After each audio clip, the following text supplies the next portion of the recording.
ಆರನೇ ಕಲ 120 ರೂಪಾಯಿ.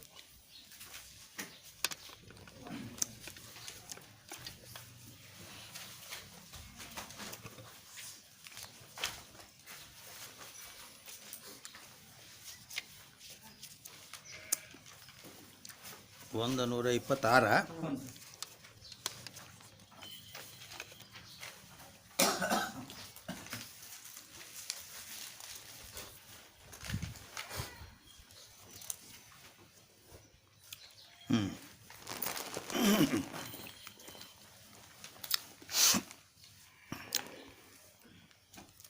ವಿಚಾರ ಚಂದ್ರೋದಯ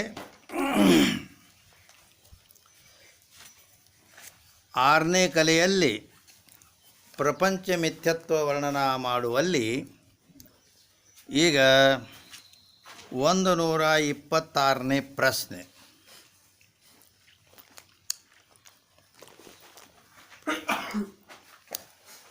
ಇಲ್ಲಿಯವರೆಗೆ ಅವರು ಏನು ಮಾಡಿದರು?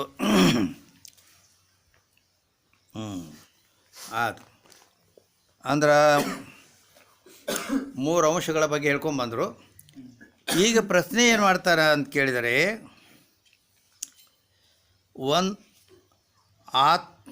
आत्मा विषय मिथ्या प्रपंच की प्रतीति में अन्य दृष्टांत कौन से है? ಏನು ಕೇಳ್ತಾರೆ? ಆತ್ಮನಲ್ಲಿ ಈ ಮಿಥ್ಯವಾದ ಪ್ರಪಂಚ ಇದು ತೋರ್ತೈತಿ ಅಂದರೆ ಹೇಗೆ ತೋರ್ತೈತಿ ಅಂತ ಕೇಳಿದ್ರೆ ಅದಕ್ಕೆ ಒಂದು ದೃಷ್ಟಾಂತ ಕೊಟ್ಟರು ಅವರು. ಅಂದ್ರೆ ಶುಕ್ತಿಯಲ್ಲಿ ರಜತದ ದೃಷ್ಟಾಂತ ಕೊಟ್ಟು 3 ಅಂಶಗಳ ಬಗ್ಗೆ ಹೇಳ್ಕೊಂಬಂದರು. ಅದಕ್ಕೆ ಅವನು ಕೇಳ್ತಾನೆ ಪ್ರಶ್ನೆ, ಅನ್ಯ ದೃಷ್ಟಾಂತ ಕೌನ್ಸೆ, ಇನ್ನು ಮತ್ತೆ ಬೇರೆ ಏನರ ದೃಷ್ಟಾಂತ ಅದಕ್ಕೆ ಬೇರೆ ಐತೇನು ಹೇಳ್ರಿ ಅಂತ ಕೇಳ್ಯಾರ. ಅದಕ್ಕೆ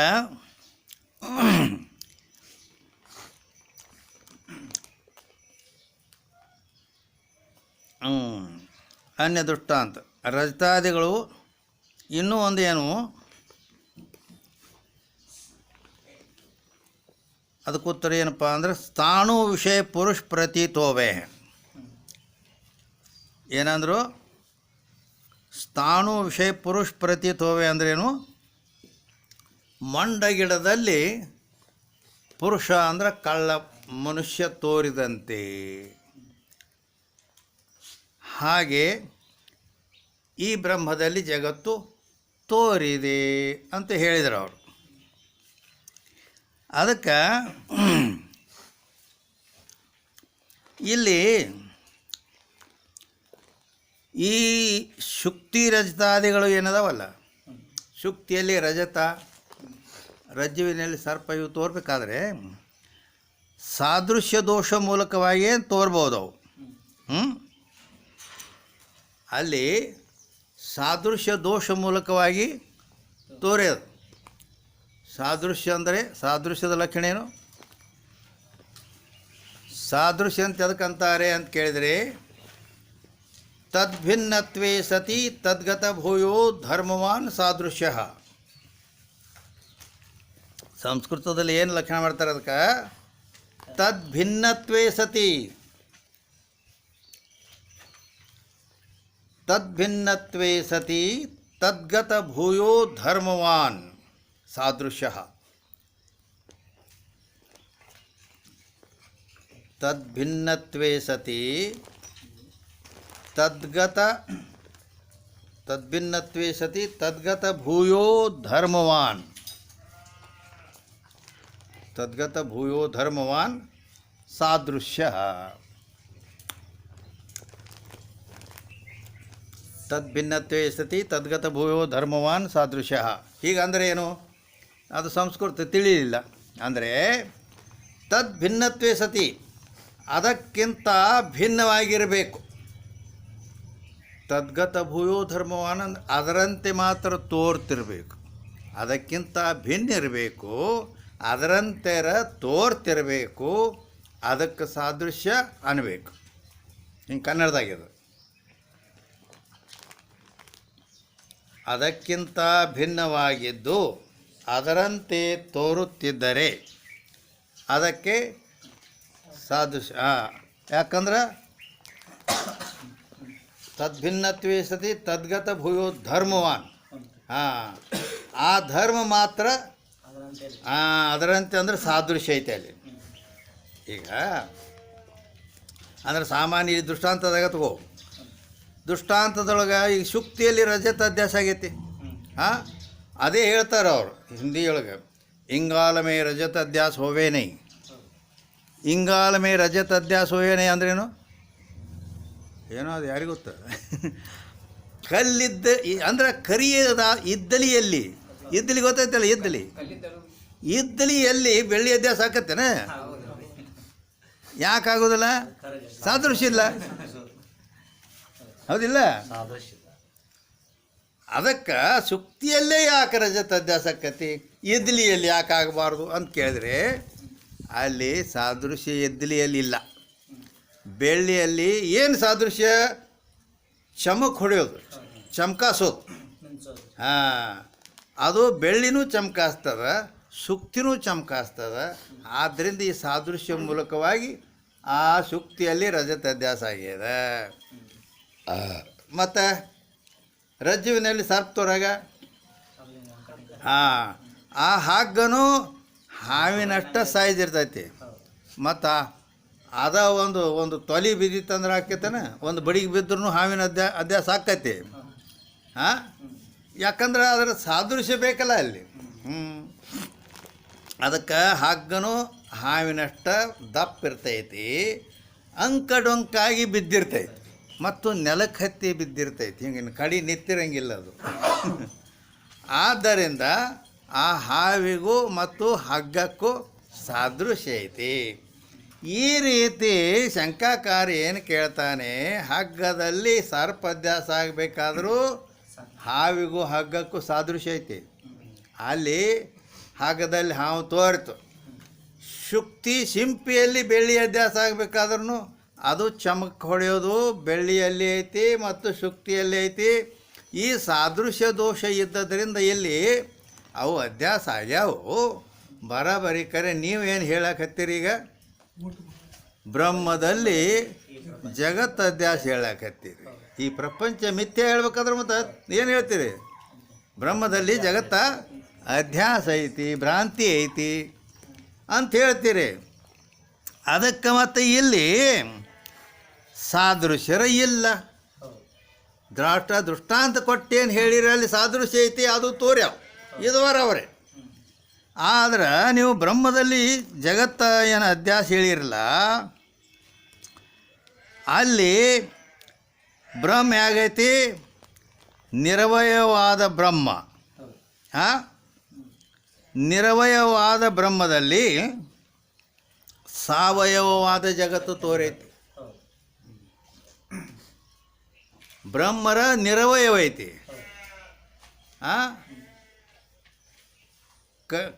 ಕಣ್ಣಿಲ್ಲ ಕೈಯಿಲ್ಲ ದೀಕ್ಷಿಸುವುದಿರುವುದು, ಮುನ್ನ ಪಾದಗಳಿಲ್ಲ ಸಂಚರಿಸುತ್ತಿರುವುದು ಅಂತೇಳಿ.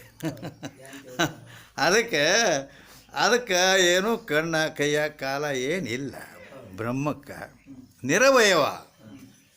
ಅಂಥ ನಿರವಯವಾದ ಬ್ರಹ್ಮದಲ್ಲಿ ಸಾವಯವವಾದಂಥ ಈ ಪ್ರಪಂಚ ತೋರೈತಿ ಅಂತ ಹೇಳ್ತೀರಿ. ಸಾದೃಶ್ಯರ ಇಲ್ಲ.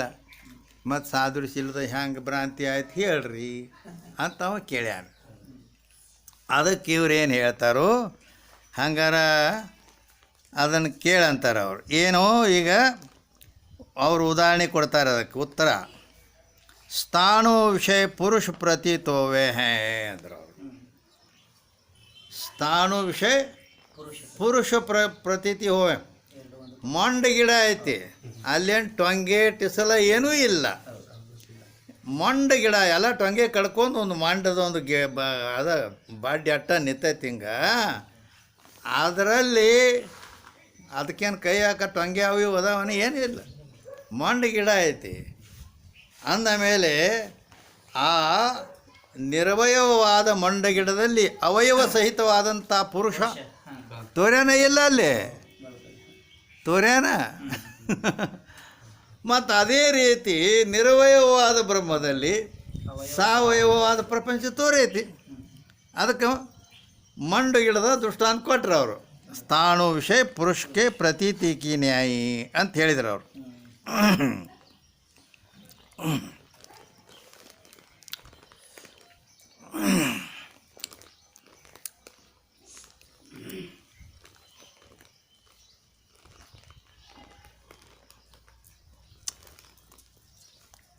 ಅಂದರೆ ಇನ್ನೊಂದು ಇಲ್ಲಿ ಮಹತ್ವದ ಮಾತು, ಮಂಡ ಗಿಡದಲ್ಲಿ ಏನಾಗೈತಿ, ಕಳ್ಳನ ಭಯ, ಹೌದಲ್ಲ?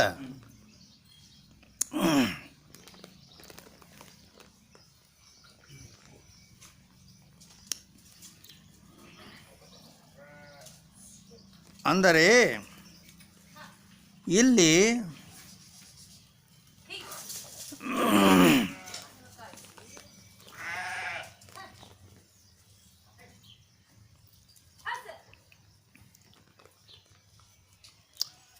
ಅಂದರೆ ಇನ್ನೊಂದು ಇಲ್ಲಿ ಇದು ಐತಿ ಏನಂದ್ರೆ, ಮಂಡ ಗಿಡದಲ್ಲಿ ಕಳ್ಳನ ಭಯ.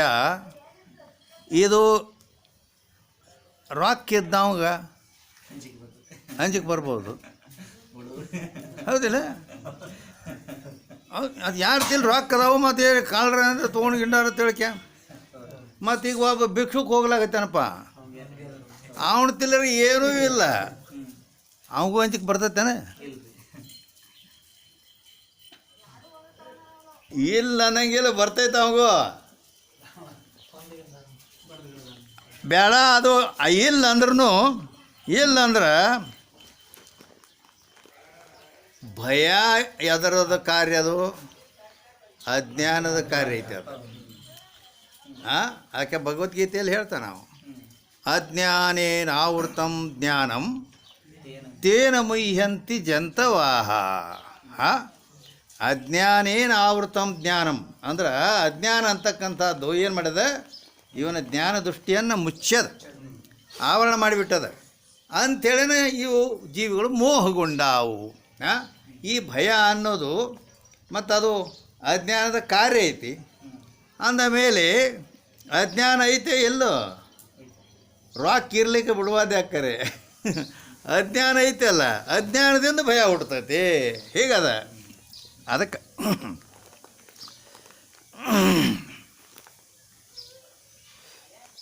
ಅದಕ್ಕಾಗಿ ಅಜ್ಞಾನದಿಂದ ಮೋಹ ಇದ್ದವನಿಗೆ ಭಯ ಆಗ್ತದೆ, ಅಧ್ಯಾಸವೂ ಅದ. ಹೀಗದ. ಅದಕ್ಕೆ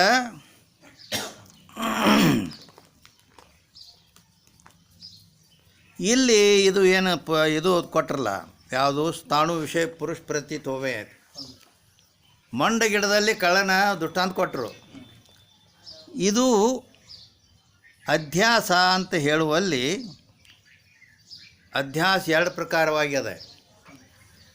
ಒಂದು ನಿರುಪಾಧಿಕ ಅಧ್ಯಾಸ, ಇನ್ನೊಂದು ಸೋಪಾಧಿಕ ಅಧ್ಯಾಸ ಅಂತದವು. ಅಧ್ಯಾಸ ಎರಡು ಪ್ರಕಾರವಾಗಿದೆ. ಒಂದು ನಿರುಪಾಧಿಕ ಅಧ್ಯಾಸ, ಇನ್ನೊಂದು ಸೋಪಾಧಿಕವಾದ ಅಧ್ಯಾಸ ಅಂತ ಹೇಳಲ್ಪಡುತ್ತವೆ.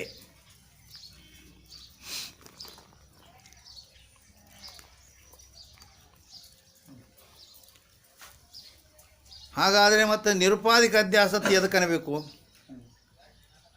ಸೋಪಾಧಿಕ ಅಧ್ಯಾಸತ್ತು ಎದಕ್ಕೆ ಅನ್ನಬೇಕು, ಅವಕ್ರ ಲಕ್ಷಣ ಏನು ಅಂತ ಕೇಳಿದರೆ, अधिष्ठान के ज्ञान होने ते जाका सत्ता स्फूर्ति रहे नहीं, सो निरुपाधिक अध्यास. ಏನಂದ್ರು, ಅಧಿಷ್ಠಾನಕ್ಕೆ ಜ್ಞಾನ ಹೋನೇತೆ, ಅದನ್ನು ಕನ್ನಡದಾಗ ಹೇಳ್ಬಿಡಿ ಅನ್ಸುಮ್ಮ. ಅಧಿಷ್ಠಾನಕ್ಕೆ ಜ್ಞಾನ ಹೋನೇತೆ ಜಾಕಾ ಸತ್ತಾ ಸ್ಫೂರ್ತಿ ರಹೇ ನಹಿ. अधिष्ठान के ज्ञान होने ते जाका सत्ता स्फूर्ति रहे नहीं, सो निरुपाधिक अध्यास.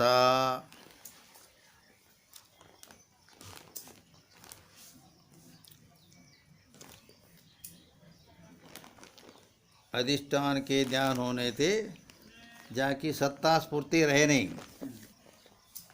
ಸೋ ನಿರುಪಾಧಿಕ. ಅಂದ್ರೆ ಕನ್ನಡದೊಳಗೆ ಅಧಿಷ್ಠಾನದ ಜ್ಞಾನವಾಗುತ್ತಲೇ ಅಧಿಷ್ಠಾನದ ಜ್ಞಾನವಾಗುತ್ತಲೇ ಅಧಿಷ್ಠಾನದ ಜ್ಞಾನವಾಗುತ್ತಲೇ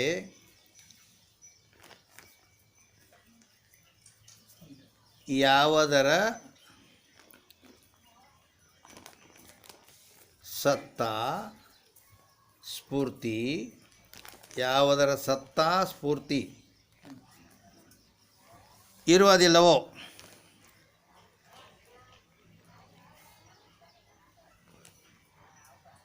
ಅಧಿಷ್ಠಾನದ ಜ್ಞಾನವಾಗುತ್ತಲೇ ಯಾವುದರ ಸತ್ತಾ ಸ್ಫೂರ್ತಿ ಇರುವುದಿಲ್ಲವೋ ಅದಕ್ಕೆ ನಿರುಪಾಧಿಕ ಅಧ್ಯಾಸ ಅಂದ್ರೆ ನಿಮಗೆ ತಿಳಿಯಂಗೆ ಹೇಳ್ಬೇಕಂದ್ರೆ ಅದಕ್ಕೆ ನಿರುಪಾಧಿಕ ಅಧ್ಯಾಸ. ಅಧಿಷ್ಠಾನ ಜ್ಞಾನ ಆಯ್ತು ಅಂದ್ರೆ ಅಲ್ಲಿ ಸತ್ತಾ ಸ್ಫೂರ್ತಿ ಏನೇ ಅಂದ್ರೇನು, ಸತ್ತಾ ಅಂದರೆ ಇರುವಿಕೆ, ಸ್ಫೂರ್ತಿ ಅಂದ್ರೆ ತೋರುವಿಕೆ. ಅದು ಐತಿ ಅಂಥೇಳಿ ಅದು ಹೇಳೋದಾಗಲಿ ಅಥವಾ ಅದು ತೋರೋದಾಗಲಿ ಇರೋದೇ ಇಲ್ಲ. ಅರ್ಥಾತ್ ಅಧಿಷ್ಠಾನ ಜ್ಞಾನ ಆಗೋದು ಅದು ಕೂಡ ಯಾವುದು ತೋರೋದಿಲ್ಲೋ, ಇಟ್ಟು ಸುಮ್ಮ ಶಾರ್ಟ್ಕಟ್ನ್ಯಾಗ ಅಧಿಷ್ಠಾನ ಜ್ಞಾನ ಆಯ್ತಂದ್ರೆ ಯಾವುದು ತೋರೋದಿಲ್ಲ, ಅದು ನಿರುಪಾಧಿಕ ಅಧ್ಯಾಸ. ಸುಮ್ಮ ಇವು ಶಾಸ್ತ್ರಿ ಶಬ್ದದಾಗ ತೊಳ್ಕೊಳ್ಳೋದು ಬೇಡ. ಅಧಿಷ್ಠಾನ ಜ್ಞಾನ ಆಯ್ತಂದ್ರನ ಯಾವುದು ತೋರುವುದೇ ಇಲ್ಲವೋ ಅದು ನಿರುಪಾಧಿಕ ಅಧ್ಯಾಸ. ಅಂದರೆ ಅರ್ಥ ಅಧಿಷ್ಠಾನ ಅಂದರೆ ಸುಕ್ತಿ ರಜತ ಐತೆಲ್ಲ, ಸುಕ್ತಿಯಲ್ಲಿ ಬೆಳಿ ತೋರಿದ್ದು, ಶುಕ್ತಿಯಲ್ಲಿ ಬೆಳಿ ತೋರಿದ್ದು ಅಧಿಷ್ಠಾನ ಜ್ಞಾನ ಆಯಿತು ಅಂದ್ರೆ ಹೆಂಗೆ ಆಗ್ಬೇಕು? ಅಧಿಷ್ಠಾನ ಜ್ಞಾನ ಅಂದ್ರೆ ಸಿಂಪಿ ಜ್ಞಾನ. ಸಿಂಪಿಯ ಜ್ಞಾನ ಹೆಂಗಾಗಿರ್ಬೇಕು? ಸಿಂಪಿಯ ಅಂದ್ರೆ ಸಿಂಪಿಯ ಜ್ಞಾನ ಹಿಂಗಾಗಿರಬೇಕು, ನೀಲಪೃಷ್ಠ ತ್ರಿಕೋಣಾಕೃತಿ ಉಳ್ಳ ಸಿಂಪ್ಯತಾಗಿರ್ಬೇಕು ಅವನು. ಆವಾಗ ಹೋಗ್ತೈತಿ ಇದು ಗುಂಜು ಕಿತ್ತೈತಿ. ಆವಾಗ ರಜ್ಜುವಿನಲ್ಲಿ ಸರ್ಪಾಧ್ಯಾಸ ಆದಾಗ ಹಾಗತ್ತ ಸಾಮಾನ್ಯ ಜ್ಞಾನದಿಂದ ನಡೆಯಂಗಿಲ್ಲ. ಅಲ್ಲಿನೂ ಮುಪ್ಪುರಿ ಗುಂಜು ಪುಂಜಾದಿಗಳ ಜ್ಞಾನ ಆಗಬೇಕು. ಅಧಿಷ್ಠಾನದ ಯಥಾರ್ಥ ಜ್ಞಾನ ಅಂತಾರೆ ಅವ್ರದ್ದು, ಪಕ್ಕಾ ಜ್ಞಾನದ ಈ ಅಧ್ಯಾಸಕ್ಕೆ ಇದು ಕಿತ್ತಬೇಕಾದ್ರೆ ಅಂದ್ರೆ ಅದು ಪೂರ್ಣ ಸರಿಯಾದ ಅಧಿಷ್ಠಾನ ಜ್ಞಾನ ಆಗಿರ್ಬೇಕಂತ ಹೇಳೋ ತಾತ್ಪರ್ಯ, ಹೌದಿಲ್ಲ? ಸಾಮಾನ್ಯ ಅದು ಏನೋ ಹಾಕಿದ್ದಂಗೆ ಕಾಣ್ತೈತಿ ಅಂತ ಹಂಗೆ ನಡೆಯಂಗಿಲ್ಲ ಅಲ್ಲಿ. ಆಯ್ತು, ಇರಲಿ. ಅಧಿಷ್ಠಾನ ಜ್ಞಾನ ಆಯಿತು ಅಂದ್ರೆ ಅಲ್ಲಿ ಇದು ಹಾಗೈತೆ ಅಂತ ಜ್ಞಾನ ಆದ್ರೆ ಸಾಪ್ ತೋರೋದಿಲ್ಲ, ಇದು ಸಿಂಪೈತೆ ಅಂತ ಜ್ಞಾನ ಆದರೆ ಬೇಳೆ ತೋರೋದಿಲ್ಲ. ಹೀಗೆಲ್ಲಕ್ಕೈತಿ, ಅದಕ್ಕೆ ನಿರುಪಾಧಿಕ ಅಧ್ಯಾಸನೆ ಬೇಕು ಅಂತ ಹೇಳಿದ್ರು ಅವ್ರು ಕಾಯ್ದ. ಹಂಗ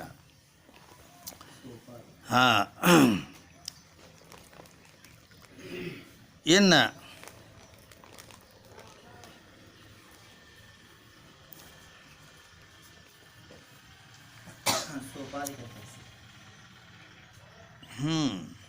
ಈಗ ಅದು ಬಂದಾಗ ಹೇಳ್ತೀವಲ್ಲ. ಅಂದರೆ ಈಗ ಎರಡನೇ ದೃಷ್ಟಾಂತ ಏನು ಕೊಡ್ತಾರೆ? ಈಗ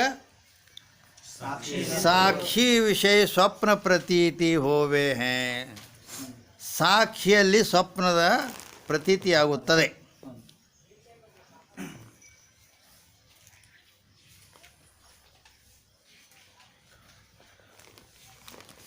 ಅಂದರೆ ಇದನ್ನು ಈ ಎರಡನೇ ದೃಷ್ಟಾಂತ ಯಾಕೆ ಕೊಟ್ಟರು? ಇನ್ನೂ ಗೊತ್ತಾಗಿಲ್ಲ ನಾವು. ಅಲ್ಲ, ಮೊದಲ ಶುಕ್ತಿಯಲ್ಲಿ ಬೆಳ್ಳಿ ಅಂತ ದೃಷ್ಟಾಂತ ಕೊಟ್ಟಾರ, ಹೌದಲ್ಲ? ಇನ್ನೊಂದು ಯಾವುದರ ದೃಷ್ಟಾಂತ ಹೇಳ್ರಿ ಅಂತ ಅಲ್ಲಿ ಅಂದ್ರೆ ಅದು ಅಲ್ಲಿ ಒಂದು ಶಂಕಾವಾದ ಉದ್ಭವ ಆಯಿತು. ಶಂಕ ಮಾಡಿದ ನಿರ್ವಯವಾದ ಬ್ರಹ್ಮದಲ್ಲಿ ಸಾವಯವವಾದ ಪ್ರಪಂಚ ಆಗಿ ತೋರ್ತದಕ್ಕೆ ಹಿಂಗೆ ಸಾದೃಶ್ಯರೇ ಇಲ್ಲ ಅಲ್ಲಿ ಅಂದಾಗ, ಹಂಗಾರೆ ಸಾದೃಶ್ಯ ಇಲ್ಲದಿದ್ದರೂ ತೋರ್ತೈತೆ ನೋಡು ಅಂಥೇಳಿ ಬೇರೆ ಏನು ಮಂಡ ಗಿಡದಲ್ಲಿ ಕಳ್ಳನು ತೋರಿದಂತೆ ಉದಾಹರಣೆ ಕೊಟ್ಟರು, ಹೌದಾ? ಅದಕ್ಕೆ ಈಗ ಮುಗಿತಲ್ಲ, ಅದು ಮುಗಿತಂದ್ರೂ ಮತ್ತೆ ಸಂಶಯ ಮಾಡ್ತಾನವ. ಏನು ಮಾಡ್ತಾನೋ? ನಿರ್ವಿಕಾರವಾಗಿಯೂ ಅದ್ವಯ ಏಕವಾಗಿಯೂ ಇದ್ದಂಥ ಆ ಬ್ರಹ್ಮದಲ್ಲಿ ವಿಕಾರಿಯೂ ಆದಂಥ ಈ ಚರಾಚರ ಆದಂಥ ಈ ಪ್ರಪಂಚ ಇದು ಹೆಂಗೆ ತೋರಿತು? ಬ್ರಹ್ಮ ಹೆಂಗೈತಿ? ನಿರ್ವಿಕಾರ ಐತಿ. ಅದ್ವಯ ಅಂದರೆ ಏಕೈತು, ಒಂದೈತೆ ಅದು, ಹೌದಿಲ್ಲ?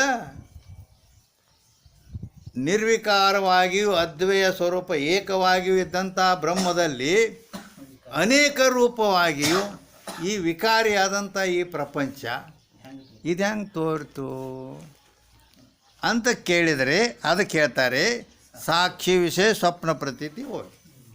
ಸಾಕ್ಷಿಯಲ್ಲಿ ಸ್ವಪ್ನ ಪ್ರಪಂಚವೂ ತೋರಿದಂತೆ ಸಾಕ್ಷಿ ಒಬ್ಬನೇ ಇದ್ದಾನೆ, ಹೌದಾ? ಏನು ಎಷ್ಟು ಮಂದಿ ಅದಾರ ಅಲ್ಲಿ? ಆವಾಗೇನೂ ಇಲ್ಲ ಅಲ್ಲಿ. ಲೆಕ್ಕದಿಂದ ಅವೆಲ್ಲವನ್ನು ಪ್ರಕಾಶ ಮಾಡಿ ಬೆಳಗತಕ್ಕಂಥ ಸಾಕ್ಷಿ ಉಪನಿಷತ್ತು ಹೇಳ್ತೈತೆ ಅಲ್ಲಿ ಲೆಕ್ಕ ನೋಡಿದ್ರೆ ಏನು? ನ ತತ್ರ ರಥಾನ ರಥಯೋಗಾನ ಪಂಥಾನೋ ಭವಂತಿ ಅಥ ರಥಾನ್ ರಥಯೋಗಾನ್ ಪಥ ಸೃಜತೆ ಅಂತ ಯಜುರ್ವೇದದ ಬೃಹದಾರಣ್ಯಕ ಉಪನಿಷತ್ತಿನಲ್ಲಿ ಹೇಳ್ತೈತೆ ಇದು. ನ ತತ್ರ ರಥ, ತತ್ರ ಅಂದ್ರೆ ಅಲ್ಲಿ, ಅಲ್ಲಿ ಅಂದರೆ ಅಲ್ಲಿ ಸ್ವಪ್ನದಲ್ಲಿ. ರಥ ಕುದುರೆ ಮಾರ್ಗ ಹೋಗೋದು ಎಲ್ಲ ಕನಸಿನಲ್ಲಿ ಏನೇನು ತೋರ್ತೈತಲ್ಲ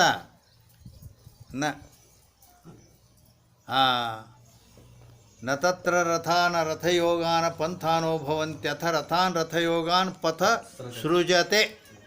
ಸೃಜತೆ ಅಂದ್ರೆ ಅದೆಲ್ಲ ನೂತನ ಉತ್ಪತ್ತಿ ಐತಿ, ಅನಿರ್ವಚನೀಯ ಉತ್ಪತ್ತಿ ಐತೆ ಅಲ್ಲಿ. ಅಲ್ಲಿ ಮೊದಲು ಏನಿಲ್ಲ ಅಲ್ಲಿ. ನೀ ನೋಡಿದ ಕಾಣೂಟ ಕಾಲ ಅದ ಸಮಯಕ್ಕೆ ಉತ್ಪತ್ತಿ ಆಗೈತೆ ಅದು. ವೇದಾಂತದ ರೀತಿಯಿಂದ ವೇದಾಂತ ಅನಿರ್ವಚನೀಯ ಖ್ಯಾತಿಯನ್ನು ಒಪ್ಪಿದೆ. ವೇದಾಂತ ಏನು ಮಾಡಿದ? ಅನಿರ್ವಚನೀಯ ಖ್ಯಾತಿಯನ್ನು ಒಪ್ಪಿದ್ದಾರೆ ವೇದಾಂತಿಗಳು. ಅನಿರ್ವಚನೀಯ ಖ್ಯಾತಿ ಅಂದ್ರೆ ಅದು ಅನಿರ್ವಚನೀಯ ರೂಪದಿಂದ ಯಾವಾಗ ನೀ ಅದನ್ನು ನೋಡ್ತಿ ಆವಾಗ ಅದು ನೂತನ ಉತ್ಪತ್ತಿ ಆಯಿತು, ಹೆಂಗೈತೆ ಅದು. ಮತ್ತಿಷ್ಟೇ ಅಲ್ಲ, ಎಲ್ಲ ವಸ್ತುಗಳು ಇದೇನು ಎಲ್ಲಿ ರೆಕಾರ್ಡಿಂಗ್ ಮೊಬೈಲ್ ಹಚ್ಚಾರ. ಈ ಮೊಬೈಲ್ ಅನ್ನೋದು ಇದು ಮೊಬೈಲ್ ಹತ್ತಿ ಈಗ ನೀವು ನಾಲ್ಕು ಹಿಂಗೆ ಕೈ ಮಾಡೋಣ ಜ್ಞಾನ ಆತಿಲ್ಲ. ಆದರೆ ಮೊಬೈಲ್ ಇದು ಎಂದೋ ಮೊದಲೇ ಐತಿ, ತಯಾರಾಗೈತೆ. ಅದು ಮೊಬೈಲ್ ಮೊದಲ ಹುಟ್ಟೈತಿ, ವರ್ಷ ಮೊದಲ. ಆದ್ರೆ ಜ್ಞಾನ ಈಗ ಆಯ್ತು ಅದ್ರದ್ದು. ಆದರೆ ಅಲ್ಲಿ ಅನಿರ್ವಚನೀಯದಲ್ಲಿ ಏನೈತಲ್ಲ ಅಲ್ಲಿ ಅವು ವಸ್ತುವಿನ ಜ್ಞಾನ ಎರಡು ಏಕಕಾಲದಲ್ಲಿ ಉತ್ಪತ್ತಿಯಾಗುತ್ತವೆ, ಹೀಗೈತೆ ಅದು. ಇದು ಏನೈತಲ್ಲ ವಸ್ತು ಮೊದಲು, ಜ್ಞಾನ ಹಿಂದಿಗಡೆ. ಹೀಗೆಲ್ಲ ಜಗತ್ತಿನ ಘಟ ಪಟ ಅವು ಇವು ಕಂಬ ಪಂಕ ಇವಂಗೆಲ್ಲ ಹೇಳ್ತೀವಿ ನಾವು. ವಸ್ತು ಮೊದಲಾಗ್ಯಾವ, ಈಗ ಅವು ಕುರಿತು ಜ್ಞಾನ ಆಕೈತೆ ನಾವು. ಇವಕ್ಕೆ ಪ್ರಮಾತಾಭಾಷ್ ಅಂತ ಶಾಸ್ತ್ರ ಹೇಳ್ತೈತಿ. ಶಾಸ್ತ್ರದಲ್ಲಿ ಇವಕ್ಕೇನಂತಾರೆ? ಪ್ರಮಾತಾಭಾಷ್. ಅವು ಏನದಾವಲ್ಲ ಆ ಭ್ರಾಂತಿಯ ವಿಷಯಗಳು, ರಜ್ಜು ಸರ್ಪ ಶುಕ್ತಿ ರಜತ ಮೊದಲಾದವು ಇವೆಲ್ಲ ಭ್ರಾಂತಿಯಿಂದ ತೋರ್ತಕ್ಕಂಥವು ಅದಾವಲ್ಲ, ಇವು ಎಲ್ಲ ಸ್ವಪ್ನ ಆಗಿ ಮೊದಲು ಮಾಡಿಕೊಂಡು ಇವು ಭ್ರಾಂತಿ ಅದಾವ ಅಂದಮೇಲೆ ಅವು ಹಗ್ಗದಲ್ಲಿ ತೋರಿದ ಸರ್ಪ ಮತ್ತು ಸರ್ಪಜ್ಞಾನ ಏಕಕಾಲದಲ್ಲಿ ಉತ್ಪತ್ತಿ ಆಕ್ಕವು.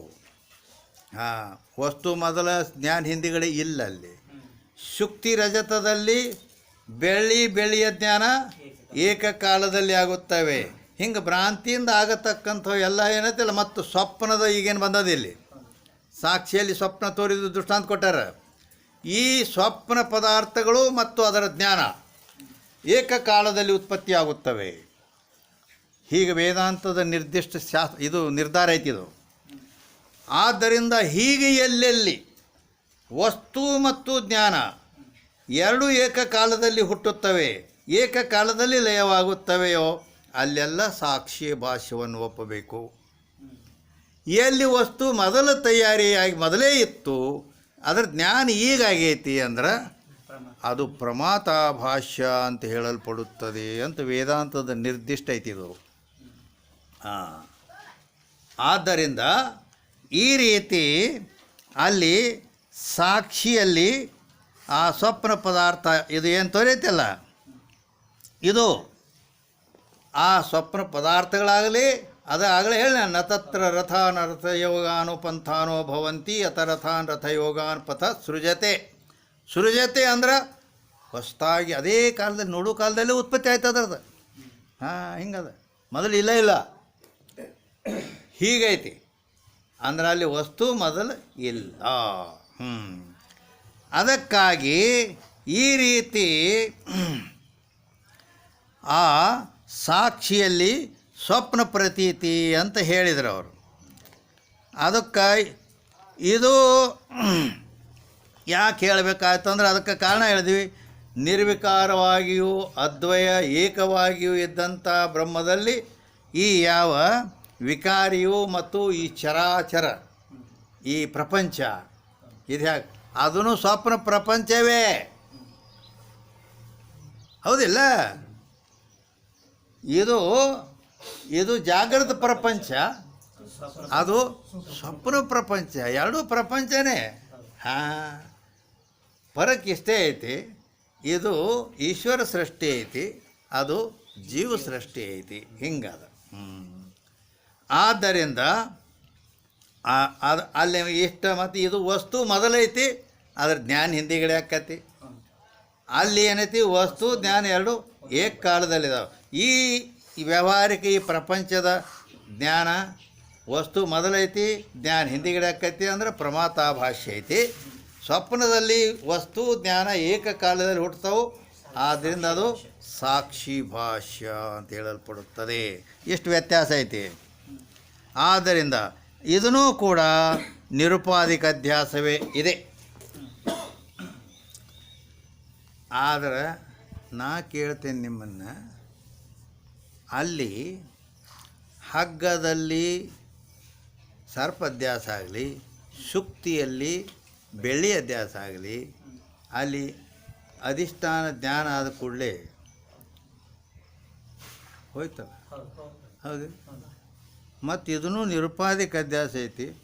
ಮತ್ತು ಇದ್ರದ್ದು ಹೆಂಗೆ ಮಾಡ್ತೀರಿ ಅಂತ ಕೇಳಿನ. ಇದಕ್ಕೆ ಸ್ವಪ್ನಕ್ಕೆ ಸಾಕ್ಷಿ ಅಧಿಷ್ಠಾನ ಅದ. ಹಾವಿಗೆ ಹಗ್ಗ ಅಧಿಷ್ಠಾನ ಐತಿ, ಹಗ್ಗ ಜ್ಞಾನ ಆತು, ಹಾವು ಹೋಯಿತು. ಸ್ವಪ್ನಕ್ಕೆ ಅಧಿಷ್ಠಾನ ಸಾಕ್ಷಿ ಅದಾನು. ಮತ್ತು ಸಾಕ್ಷಿ ಜ್ಞಾನ ಆದಮೇಲೆ ಹೋಗ್ಬೇಕಲ್ಲ, ಇನ್ನು ಏನು ಮಾಡ್ತೀರಿ? ಹೌದಾ ಇಲ್ಲ? ಮತ್ತು ನಾ ಏಕ್ದಮ್ ಹೌದು ಅನ್ನಂಗನ ಮಾತಿರ್ತೈತೆ ಅದು. ಹಿಂಗೆ ನಿಮ್ಮನ್ನು ಕೇಳ್ದಪ್ಪ ಯಾರು ಏನು ಮಾಡೋರು? ಅದಕ್ಕೆ ನಿಮಗೆ ಮುಂದೆ ಇಂಥ ಪ್ರಸಂಗ ಏನಾದರೂ ಬರ್ಬೋದತ್ ನಾನೇ ಕೆದರಿ ಎಬ್ಬಿಸ್ತಿರ್ತೇನೆ ಅದನ್ನು. ನಿಮ್ಮನ್ನ ಯಾರು ಕೇಳಿದ್ರೆ ಅವಾಗೇನು ಹೇಳೋರು ನೀವು? ಅದಕ್ಕೆ ಅಂದರೆ ಇಲ್ಲಿ ಕಾಯ್ದಾ ಏನೈತೆ ಅಂದ್ರೆ ಅದು ಅಧಿಷ್ಠಾನ ಜ್ಞಾನದಿಂದ ಸರ್ಪದ ನಿವೃತ್ತಿ, ರಜತದ ನಿವೃತ್ತಿ ಅಧಿಷ್ಠಾನ ಜ್ಞಾನದಿಂದ ಆಗ್ತಾವು. ಆದರೆ ಈ ಸ್ವಪ್ನ ಪ್ರಪಂಚ ವಿರೋಧಿ ಜ್ಞಾನದಿಂದ ನಿವೃತ್ತಿ ಐತಿ. ಇದರ್ಥ ಸ್ವಪ್ನಕ್ಕೆ ವಿರೋಧಿ ಜಾಗೃತ ಐತಿ, ಈ ವಿರೋಧಿ ಜ್ಞಾನದಿಂದ ಇದರ ನಿವೃತ್ತಿ ಆಕ್ಕೈತಿ. ಹಿಂಗೆ ಕಾಯ್ದೆ ಐತಿ. ವೇದಾಂತದ ನಿಯಮಗಳು ಇವೆಲ್ಲ.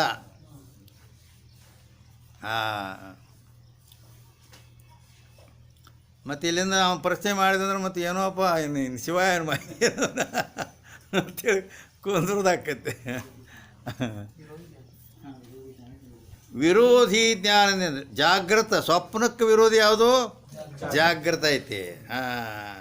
ಜಾಗೃತ ಆಯ್ತು ಅಂದ ಕೂಡಲೇನ ಸ್ವಪ್ನ ಗಪ್ಪಾಗಿರ್ತೈತಿ. ಹೀಗದ.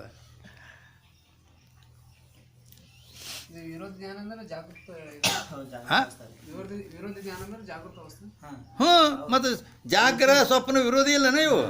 ಯಾಕ? ಅದು ಇದ್ದಾಗ ಇದು ಇರಂಗಿಲ್ಲ, ಇದು ಇದ್ದಾಗ ಜಾಗ್ರತೆ ಇದ್ದಾಗ ಸ್ವಪ್ನ ಇರಂಗಿಲ್ಲ, ಸ್ವಪ್ನ ಇದ್ದಾಗ ಯಾಕೆ ಒಂದಕ್ಕೊಂದು ವಿರೋಧ ಇದಾವು. ಹಾಂ, ಹೀಗದ. ಆಯಿತು. ಇನ್ನು ಮತ್ತೆ ಮುಂದೆ ಏನಾಯಿತು ಅಂದ್ರೆ, ಈಗ ನೀವು ಮೊಂಡ ಗಿಡದಲ್ಲಿ ಕಳ್ಳ ತೋರಿದ ಅಂತ ಉದಾಹರಣೆ ಹೇಳಿದ್ರಿ. ಮಂಡದ ಗಿಡದಲ್ಲಿ ಕಳ್ಳ ತೋರಬೇಕಾದ್ರೆ ಕತ್ತಲಲ್ಲಿ ತೋರ್ಯಾನವ, ಬಿಸಿಲಾಗಿ ತೋರ್ಯಾನ? ಹಾಂ, ಹೌದಿಲ್ಲ? ಕತ್ತಲೆ ಅನ್ನೋದು ಅಲ್ಲಿ ಅಂಧಕಾರ ದೋಷಿತ್ತು. ಮತ್ತು ಇನ್ನೊಂದು, ಈ ಸ್ವಪ್ನ ಪ್ರಪಂಚದ ಉದಾಹರಣೆ ಕೊಟ್ರಿ. ಸ್ವಪ್ನ ಪ್ರಪಂಚದ ಉದಾಹರಣೆ ಕೊಟ್ಟಲ್ಲಿ ಇಲ್ಲೇನು ದೋಷ ಐತೆ ಗೊತ್ತೇನೆ? ಇಲ್ಲೇನು ದೋಷ ಅದು ನಿಮ್ಗೆ ಗೊತ್ತದು. ಸ್ವಪ್ನ ಪ್ರಪಂಚದಲ್ಲಿ ದೋಷ ಏನಂದರೆ, ನಿದ್ದೆ ಹತ್ತಲಾರ್ದ ಸ್ವಪ್ನ ಬೀಳಂಗಿಲ್ಲ. ನಿದ್ರಾ ದೋಷ ಐತಿ ಇಲ್ಲಿ, ತಿಳಿತಾ? ಸ್ವಪ್ನಕ್ಕೆ ನಿದ್ರಾ ದೋಷ ಐತಿ. ಅಲ್ಲಿ ಮೊಂಡ ಗಿಡದಲ್ಲಿ ಕಳ್ಳ ಉದಾಹರಣೆ ಕೊಟ್ಟಿರಿ. ಅಲ್ಲಿ ಮೊಂಡ ಗಿಡದಲ್ಲಿ ಕಳ್ಳ ತೋರಬೇಕಾದ್ರೆ ಅಂಧಕಾರ ದೋಷ ಐತಿ, ಕತ್ತಲೆ. ಈ ಸ್ವಪ್ನ ಪ್ರಪಂಚ ತೋರಬೇಕಾದ್ರೆ ಇಲ್ಲಿ ನಿದ್ರಾ ದೋಷ ಐತಿ.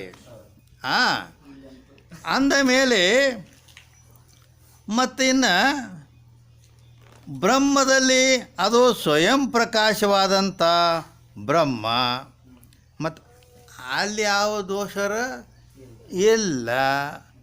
ಮತ್ತು ಈ ನಿಮ್ಮ ಇದು ಹೆಂಗೆ ತೋರಿತು ಜಗತ್ತು ಅಂತ ಕೇಳಿ ನಾವು, ಹೌದಿಲ್ಲ?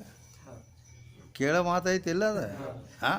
ಅವು ಏನು ಹೇಳಿರಿ ದೃಷ್ಟಾಂತ, ಮೊಂಡ ಗಿಡದಲ್ಲಿ ಕಳ್ಳ ತೋರಿದಂತೆ ಅಂತ ಹೇಳಿದ್ರಿ.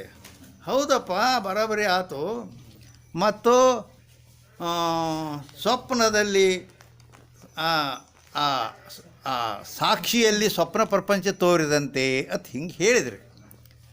ಆದ್ರೆ ಇಲ್ಲಿ ಎರಡು ಕಡೆ ದೋಷದಾವ. ಅಲ್ಲಿ ಮೊಂಡ ಗಿಡದಲ್ಲಿ ಕಳ್ಳ ತೋರ್ಬೇಕಾದ್ರೆ ಅಂಧಕಾರ ಕತ್ತರಿ ದೋಷ ಐತಿ. ಸ್ವಪ್ನದ ಸಾಕ್ಷಿಯಲ್ಲಿ ಸ್ವಪ್ನ ತೋರ್ಬೇಕಾದ್ರೆ ನಿದ್ರಾ ದೋಷ ಐತಿ. ಇಲ್ಲಿ ಆ ದೋಷ ಮೂಲಕವಾಗಿ ತೋರಬೇಕು. ಆದರೆ ಈ ಪ್ರಪಂಚ ಈ ಬ್ರಹ್ಮದಲ್ಲಿ ಜಗತ್ತು ತೋರಿತ ಅಂತ ಹೇಳಕ್ಕೆ ಇದೊಂದು ದೃಷ್ಟಾಂತ ಕೊಡ್ತೀರಿ ನೀವು. ಆ ಬ್ರಹ್ಮರ ಸ್ವಯಂ ಪ್ರಕಾಶ, ಅದರಲ್ಲಿ ಯಾವ ದೋಷ ಅಂತೂ ಇಲ್ಲ. ಮತ್ತು ಅಲ್ಲಿ ಹ್ಯಾಂಗೆ ಈ ಪ್ರಪಂಚ ತೋರಿತಪ್ಪ ಅಂತ ಕೇಳ್ದವ. ಅದಕ್ಕೆ ಏನು ಮಾಡ್ತಪ್ಪ?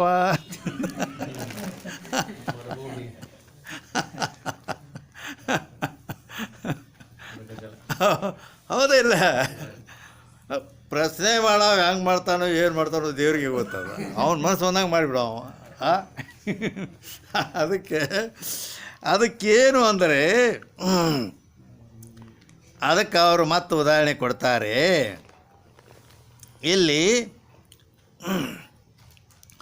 ಮರುಭೂಮಿ ವಿಷಯ ಜಲ್ ಪ್ರತೀತ್ ಹೋವೆ ಹೇ ಅಂತ ಉದಾಹರಣೆ ಕೊಟ್ಟರೆ ಅವ್ನಿಗೆ ಉತ್ತರ ಕೊಡೋ ಸಲಾಗಿ ಏನು? ಮೃಗಜಲ ತೋರ್ತೈತಲ್ಲ ಉಷರ ಭೂಮಿಯಲ್ಲಿ. ಮರುಭೂಮಿ ಮರು ಅಂದರೆ ಏನದ್ರ ಲಕ್ಷಣ ಏನಂದ್ರೆ ನಿರ್ಜಲ ಪ್ರದೇಶ. ಮರುಭೂಮಿ ಅಂತಾರಲ್ಲ, ಮರು ಅಂದ್ರೇನು? ನಿರ್ಜಲ ಪ್ರದೇಶ, ಅಲ್ಲಿ ನೀರು ಇಲ್ಲ. ಅದಕ್ಕೆ ಮರು ಅಂತಾರೆ. ಅದು ಮರುಭೂಮಿ ಅಂತ. ನೀರಿಲ್ಲದ ಭೂಮಿ ಅದು. ಏನು ನೀರಿದ್ದಲ್ಲಿ ತೋರ್ತೈತೋ? ಅದಕ್ಕೆ ಆ ಮೃಗಜಲ ತೋರ್ತೈತಿ. ಅದೇನು ಕತ್ಲ್ಯಾಗ ತೋರೈತೇನಪ್ಪ ನಿನಗೆ?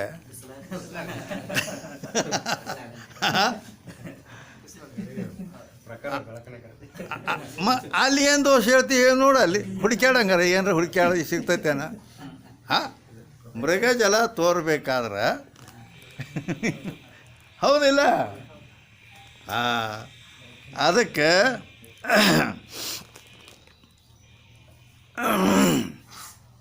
ಮರುಭೂಮಿ ವಿಷಯ ಜಲ್ ಪ್ರತೀತೋವೆ.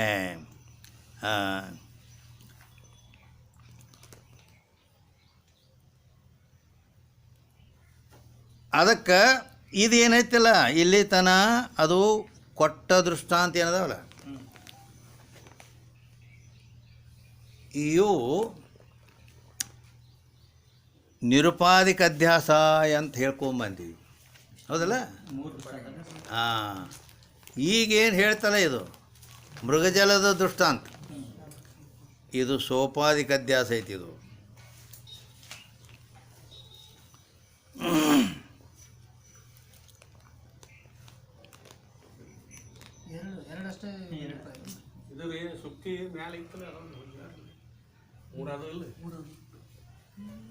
ಇದು ಮೂರನೇದ ಮರುಭೂಮಿ ಮೃಗಜಲ ದೃಷ್ಟಾಂತ ಮೂರನೇದ.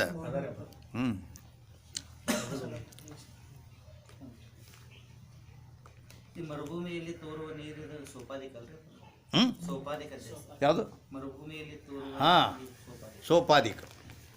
ಸೋಪಾದಿಕ ಅಧ್ಯಾಸ ಥರ ಇದಕ್ಕೆ. ಅದರ ಬಗ್ಗೆ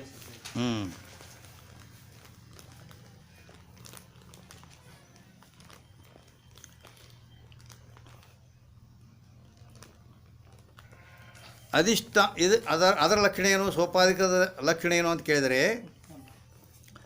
अधिष्ठान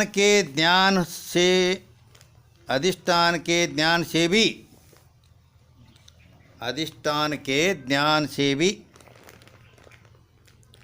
जो प्रतीत होवे, अधिष्ठान के ज्ञान से भी जो प्रतीत होवे,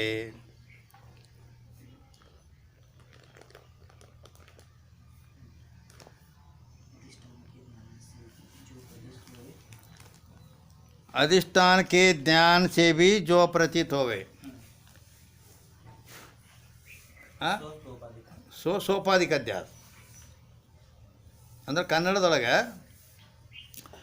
ಅಧಿಷ್ಠಾನ ಜ್ಞಾನ ಆದಾಗ್ಯಾದರೂ ಕೂಡ ಅಧಿಷ್ಠಾನ ಜ್ಞಾನ ಆದ ಮೇಲೆಯೂ ಯಾವುದು ತೋರುತ್ತದೆಯೋ ಅವು ಇಲ್ಲಿ ತನಕ ಹೇಳಿದ್ದು ಹಗ್ಗದಲ್ಲಿ ಸರ್ಪ, ಶುಕ್ತಿಯಲ್ಲಿ ರಜತ, ಮಂಡಗಿಡದಲ್ಲಿ ಕಳ್ಳ, ಇವೆಲ್ಲ ಅವು ಇನ್ನೇಮಿ ನೋಡ್ತೇನೆ ಅಂದ್ರೆ ಸಿಗಂಗಿಲ್ಲ, ಅವು ಹೋಗೇ ಬಿಟ್ಟಿರ್ತಾವೆ. ಆದರೆ ಇದು ನೀ ಬೇಕಾದ ಮಾಡಿ ಎಷ್ಟೊತ್ತು ನೋಡ್ತೀವಿ ನೋಡ ಹೌದಲ್ಲ. ಅದಕ್ಕೆ ಆ ಅಧಿಷ್ಠಾನದ ಜ್ಞಾನ ಆದಾಗ್ಯಾದರೂ ಕೂಡ ಯಾವುದು ತೋರುತ್ತದೆಯೋ, ಅಧಿಷ್ಠಾನ ಜ್ಞಾನವಾದರೂ ಯಾವುದು ತೋರುತ್ತದೆಯೋ ಅದು ಸೋಪಾಧಿಕ ಅಧ್ಯಾಸ ಅಂತಾರೆ.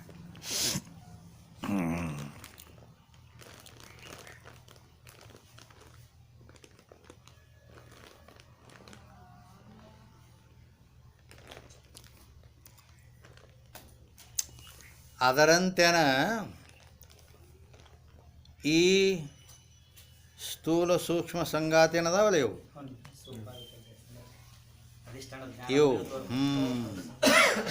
ಅದರಂತೆ ಇದು ನಿನಗೆ ದೃಷ್ಟಾಂತ ಕೊಟ್ಟ ಈ ಜಗತ್ತು ಕೂಡ ಸೋಪಾಧಿಕ ಅಧ್ಯಾಸವಿದೆ.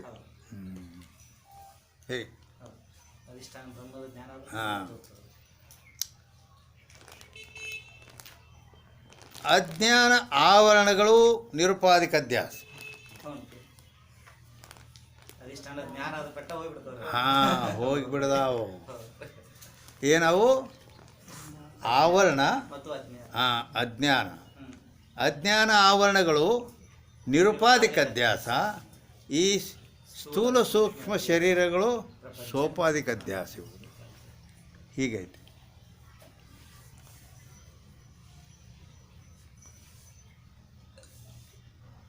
ಇವಕ್ಕೆ ಸೋಪಾಧಿಕ ಯಾಕಂದ್ರು ಅದು ಕೇಳಿದ್ರಂದ್ರೆ,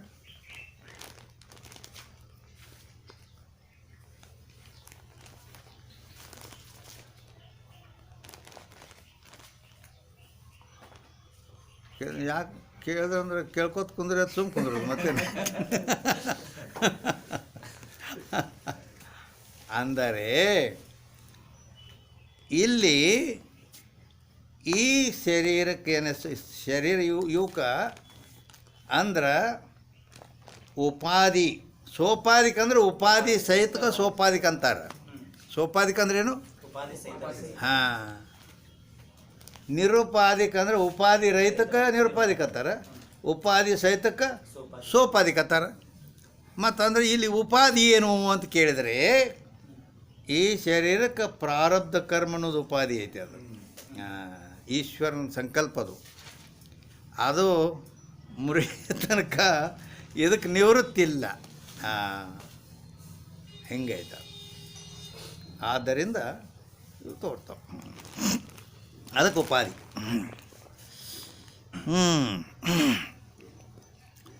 ಇನ್ನು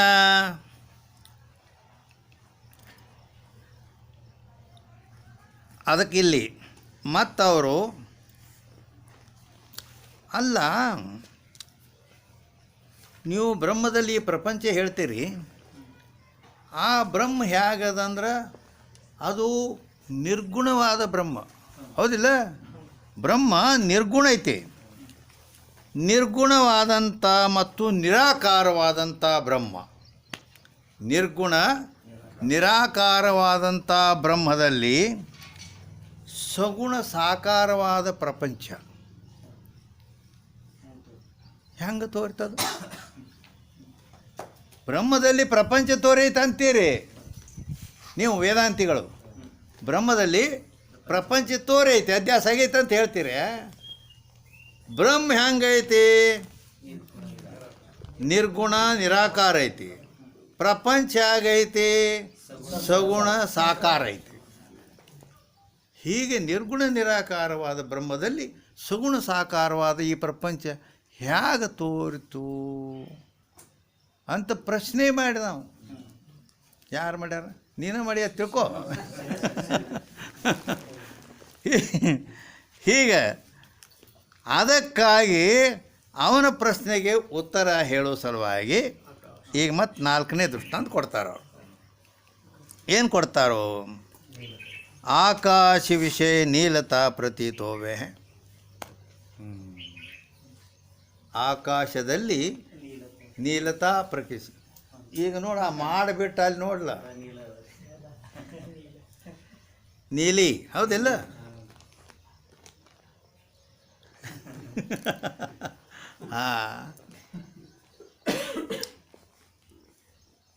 ಅದು ಕೆಲವರು ಅದು ಅದ ಆಕಾಶನ ಹಂಗೈತೆ ಅಂತ ತಿಳ್ಕೊಂಡಾರ ಅವರು. ಯಾಕಂದ್ರೆ ಆಕಾಶ ಗೊತ್ತಿಲ್ಲ ಅವ್ರಿಗೆ. ಆಕಾಶ ನೀಲಿ ಬಣ್ಣ ಇಲ್ಲ, ಅದಕ್ಕೆ ರೂಪ ಇಲ್ಲ. ಅದಕ್ಕೆ ಆಕಾಶಕ್ಕೆ ಕರಿದು ಬಿಳಿದು ಕೆಂಪು ಹಿಂಗೇನು ರೂಪ ಇಲ್ಲ ಅದಕ್ಕೆ. ಮತ್ತು ಅದ್ರಾಗ ನೀಲಿ ಬಣ್ಣ ತೋರ್ತಾಕತೈತಿ, ಹೌದಲ್ಲ? ಅದಕ್ಕೆ ರೂಪರಹಿತವಾದಂಥ ಆಕಾಶ ಅದು. ಅಲ್ಲಿ ನೀಲಿ ರೂಪ ತೋರ್ಲಾಕತ್ತೈತಿ. ಅದಕ್ಕೆ ಆಕಾಶ ವಿಷಯ ನೀಲತಾ ಪ್ರತೀತೋವೆ ಅಂದ್ರೆ ಈ ರೀತಿ ಆಕಾಶದಲ್ಲಿ ಇದು ನೀವು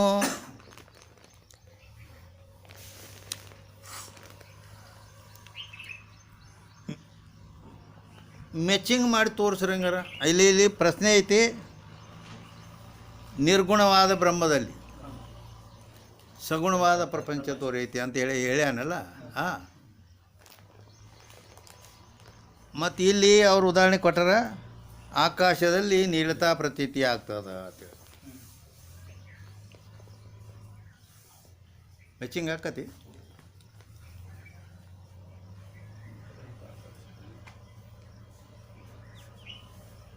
ಯಾಕಂದ್ರೆ ದೃಷ್ಟಾಂತಕ್ಕೂ ಇದಕ್ಕೂ ಇದು ಬೇಕಲ್ಲ, ಮ್ಯಾಚಿಂಗ್ ಅಂದ್ರೆ ಗೊತ್ತಾಗತ್ತಿಲ್ಲ ನಿಮ್ಗೆ.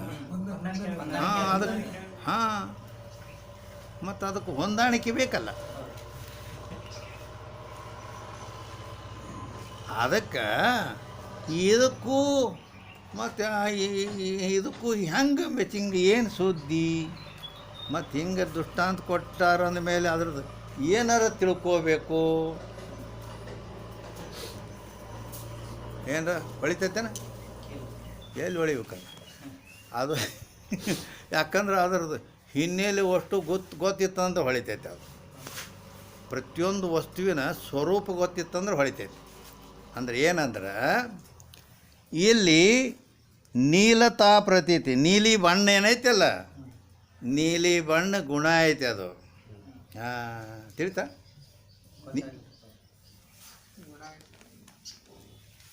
ರೂಪ್ ಈಗ ಇಲ್ಲಿ ಕೇಳು ಮರೆ ಈಗ ಇದು ನೀಲಿ ಬಣ್ಣ ಐತಿ ರೂಪ ಗುಣ ಇದು ಆಕಾಶ ರೂಪರಹಿತ ಐತಿ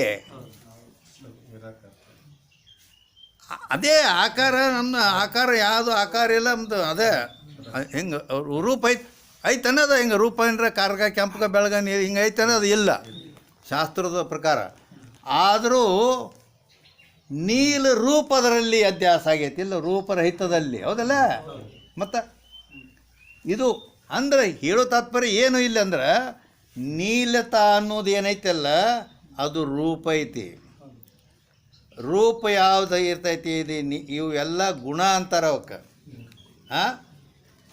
ಹೆಂಗಂದ್ರೆ ಈಗ ನಿಮಗೆ ಹೆಂಗೆ ತಿಳಿಲಿಲ್ಲ ಅಂದ್ರೆ ಈಗ ಸದ್ಯ ನೀಲೋ ಘಟಃ ಈ ಉದಾಹರಣೆ ಕೇಳಿರ್ಬೇಕಲ್ಲ ಎಲ್ಲರ ನೀಲೋ ಘಟಃ ಅಂತೇಳಿ ಶಾಸ್ತ್ರದಲ್ಲಿ ನೀಲೋ ಘಟಃ ಅಂದ್ರೆ ನೀಲಿ ಅಂದ್ರೆ ಕಪ್ಪು ಬಣ್ಣದ ಗಡಿಗೆ ಅಂತ ಹೌದಿಲ್ಲ ಕರಿ ಗಡಿಗೆ ಯಾಕೆ ಕೆಂಪು ಗಡಿಗೆನೂ ಇರ್ತಾವೆ ಮತ್ತು ಬೇರೆ ಬೇರೆ ಇರ್ತಾವೆ ಹೌದಿಲ್ಲ ನೀಲೋ ಘಟ ಅಂದ್ರೆ ನೀಲ ಬಣ್ಣ ಇದು ಗುಣ ಐತಿ ಗುಣಿ ಅದ್ರ ಇದು ಗುಣ ಆಯ್ತು ಆ ಗುಣಿ ಅಂದರೆ ಘಟ ಐತಿ ಹೌದಿಲ್ಲ ಆದ್ದರಿಂದ ಇಲ್ಲಿ ಏನು ಈಗ ಈ ಬಣ್ಣಗಳನ್ನೇನು ಏನು ಹೇಳಲ್ಪಡ್ತದ್ರ ಇವು ಗುಣ ಅಂತೇಳಿಲ್ಲ ಶಾಸ್ತ್ರ ಒಪ್ಕೊಂಡೈತೆ ಅವಕ್ಕೆ ಗುಣ ಅಂತಾರೆ ಅಂದ್ರೆ ಗುಣಗಳದಾವಿಲ್ಲ ಇದು ಹಿಂಗೆ ತಿಳಿಯಲಿಲ್ಲ ಅಂದ್ರೆ ಇನ್ನೊಂದು ರೀತಿ ತಿಳಿಸಿ ಹೇಳ್ತೇವೆ ಆದರೆ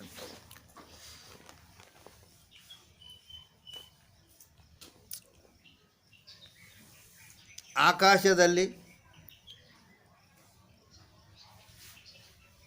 ಪಂಚಭೂತಗಳು ನಿಮಗೆ ಪ್ರಸಿದ್ಧ ಅದಾವ ಯಾಕೆ ಶಾಸ್ತ್ರಕಾರರಿಗೆ ಗೊತ್ತು ಆಕಾಶದಲ್ಲಿ ಶಬ್ದ ಗುಣ ಐತಿ ವಾಯುವಿನಲ್ಲಿ ಸ್ಪರ್ಶ ಗುಣ ಐತಿ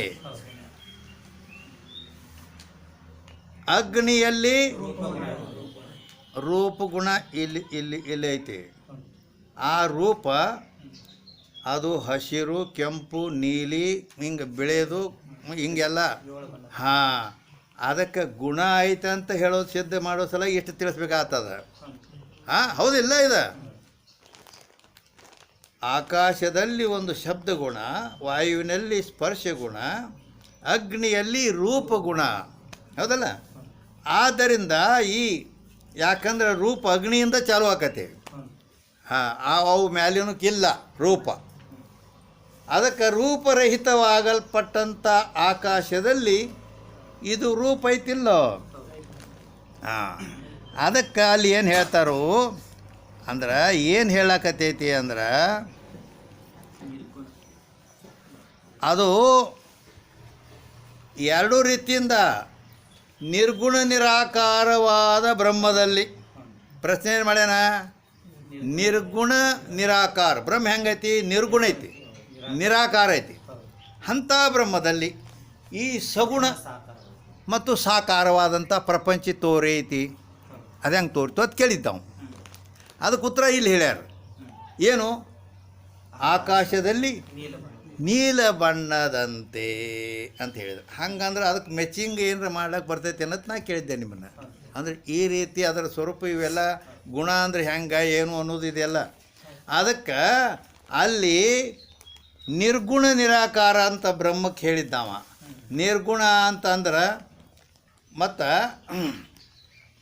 ನಿರಾಕಾರ ಹೌದಿಲ್ಲ ಅಂದ ಮೇಲೆ ಇಲ್ಲಿ ಈ ಆಕಾಶ ಏನೈತಲ್ಲ ಆಕಾಶದಲ್ಲಿ ಈ ರೂಪಗುಣ ಐತೇನ ರೂಪಗುಣ ಆಕಾಶದಲ್ಲಿ ರೂಪ ಇಲ್ಲ ಅದಕ್ಕೆ ರೂಪಗುಣ ಹೆಂಗಿರ್ತೈತೆ ಅದ ಯಾಕೆ ರೂಪ ಅಗ್ನಿದಿಂದ ಚಾಲು ಆಕೈತಿ ಆಕಾಶ ಮೊದಲು ಐತಿ ಅದು ಅಗ್ನಿ ಹಿಡ್ಕೊಂಡು ಜಲ ಪೃಥ್ವಿಯಲ್ಲಿ ರೂಪ ಐತಿ ಮ್ಯಾಲಿಲ್ಲ ಈಗರ ಗೊತ್ತಾತಿಲ್ಲ ಹಾಂ, ರೂಪ ಅಗ್ನಿದಿಂದ ಈಚೆ ಕೆಳಗೆ ಬರ್ತೈತಿ, ಮ್ಯಾಲಿಕ ಆಕಾಶ ವಾಯುಗ ರೂಪಿಲ್ಲ, ರೂಪರಹಿತ ವಾಯು. ಆದ್ದರಿಂದ ಈ ರೀತಿ ಅಲ್ಲಿ ಅದು ಆ ನಿರ್ಗುಣ ನಿರಾಕಾರ ಅದ. ಆಕಾಶವೂ ನಿರಾಕಾರ ಐತಿ, ಹೌದಿಲ್ಲ? ಮತ್ತು ಅಂದ ಮೇಲೆ ನಿರಾಕಾರವಾದದ್ದು ಇದು ಸಾಕಾರ, ಆಕಾರ, ಇದು ರೂಪ. ಹಾಂ, ಆದ್ರೆ ಅದು ರೂಪ ಗುಣ ಐತಿದ್ರಾಗ. ಮತ್ತು ಈ ರೂಪ ಗುಣ ಅಂತಕ್ಕಂಥದ್ದು ಆಕಾಶದಲ್ಲಿ ತೋರ್ಲಕ್ಕೆ ಹತ್ತೈತೆ ಇಲ್ಲ, ಅದು ನಿರಾಕಾರ ಐತೆ ಅದ. ಹಾಂ, ರೂಪರಹಿತವಾದ ಆಕಾಶದಲ್ಲಿ ಹಾಂ ತೋರ್ತೈತಿ, ಹೌದಲ್ಲ? ಹಂಗೆ ಬ್ರಹ್ಮದಲ್ಲಿ ಇಲ್ಲ ಅಂದ್ರೂ ಕೂಡ ಅದು ತೋರೈತಿಲ್ಲ. ಹಂಗೆ ಆ ಬ್ರಹ್ಮದಲ್ಲಿ ಈ ಜಗತ್ತು ತೋರೈತಿ. ಈಗ ಗೊತ್ತಾಗ್ತಿಲ್ಲ ಇಲ್ಲಿಗೆ. ಹಾಂ, ಹಿಂಗದ. ಅದಕ್ಕೆ ಆದ್ರೆ ಇದೂ ಕೂಡ ಸೋಪಾಧಿಕ ಅಧ್ಯಾಸವೇ ಐತಿ. ಆಕಾಶದಲ್ಲಿ ರೂಪ ಇಲ್ಲ ಅಂತ ನಿನಗೆ ಜ್ಞಾನ ಆದರೂ ಕೂಡ ಅದು ತೋರೋದು ಬಿಡೋದಿಲ್ಲ. ಅದು ನೀಲಿ ತೋರೋದು, ಅದು ಆ ಮಾಡಿನೊಳಗೆ ನಡು ನೋಡಿ ನೀಲಿ ಬಣ್ಣ ಕಾಣ್ತೈತಿ. ಹಾಂ, ತೋರ್ತೈತಿ. ಹಾಗೆ ಈ ಪ್ರಪಂಚ ತೋರ್ತದೆ. ಇನ್ನು ಮುಂದೆ ಮತ್ತೆ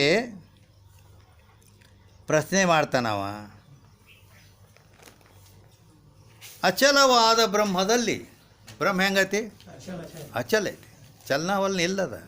ಹಾಂ, ಅಚಲವಾದ ಬ್ರಹ್ಮದಲ್ಲಿ ಚಲನಾತ್ಮಕವಾಗಲ್ಪಟ್ಟಂಥ ಈ ಪ್ರಪಂಚ ಇದು ಹೇಗೆ ತೋರಿತು ಅಂತ ಕೇಳಿದರೆ ಅದಕ್ಕೆ ಉದಾಹರಣೆ, 5ನೇ ಉದಾಹರಣೆ ಕೊಡ್ತಾರೆ ಅವರು. ರಜ್ಜು ವಿಷಯ ಸರ್ಪ್ರತೀತೋವೆ, ಹಗ್ಗದಲ್ಲಿ ಸರ್ಪ ತೋರಿದಂತೆ ಅಂತಂದ್ರು ಅವರು.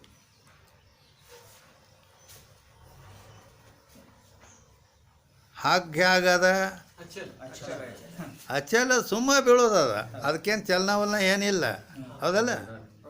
ಆದ್ರೆ ಸರ್ಪ ಚಲನಾವಲನವಾದ ಸರ್ಪ ತೋರೈತದ್ರಾಗ. ಅಚಲವಾದ ಹಗ್ಗದಲ್ಲಿ ಚಲನಾತ್ಮಕವಾದಂಥ ಸರ್ಪ ಹೇಗೆ ತೋರಿದೆಯೋ, ಅಚಲವಾದ ಬ್ರಹ್ಮದಲ್ಲಿ ಚಲನಾತ್ಮಕವಾದ ಈ ಪ್ರಪಂಚ ತೋರೈತಿ. ಮೆಚ್ಚಿಂಗ್ ಐತಿ? ಐತಿ. ಹೀಗದ. ಹಾಂ, ಇದೂ ರಜ್ಜು ಸರ್ಪ ನಿರುಪಾಧಿಕ ಅಧ್ಯಾಸ. ಇನ್ನು 6ನೇ ದೃಷ್ಟಾಂತ ಕೊಡ್ತಾರೋ. ಅಂದ್ರೆ ಯಾಕೆ ಕೊಡ್ಬೇಕಾಯ್ತಂದ್ರೆ,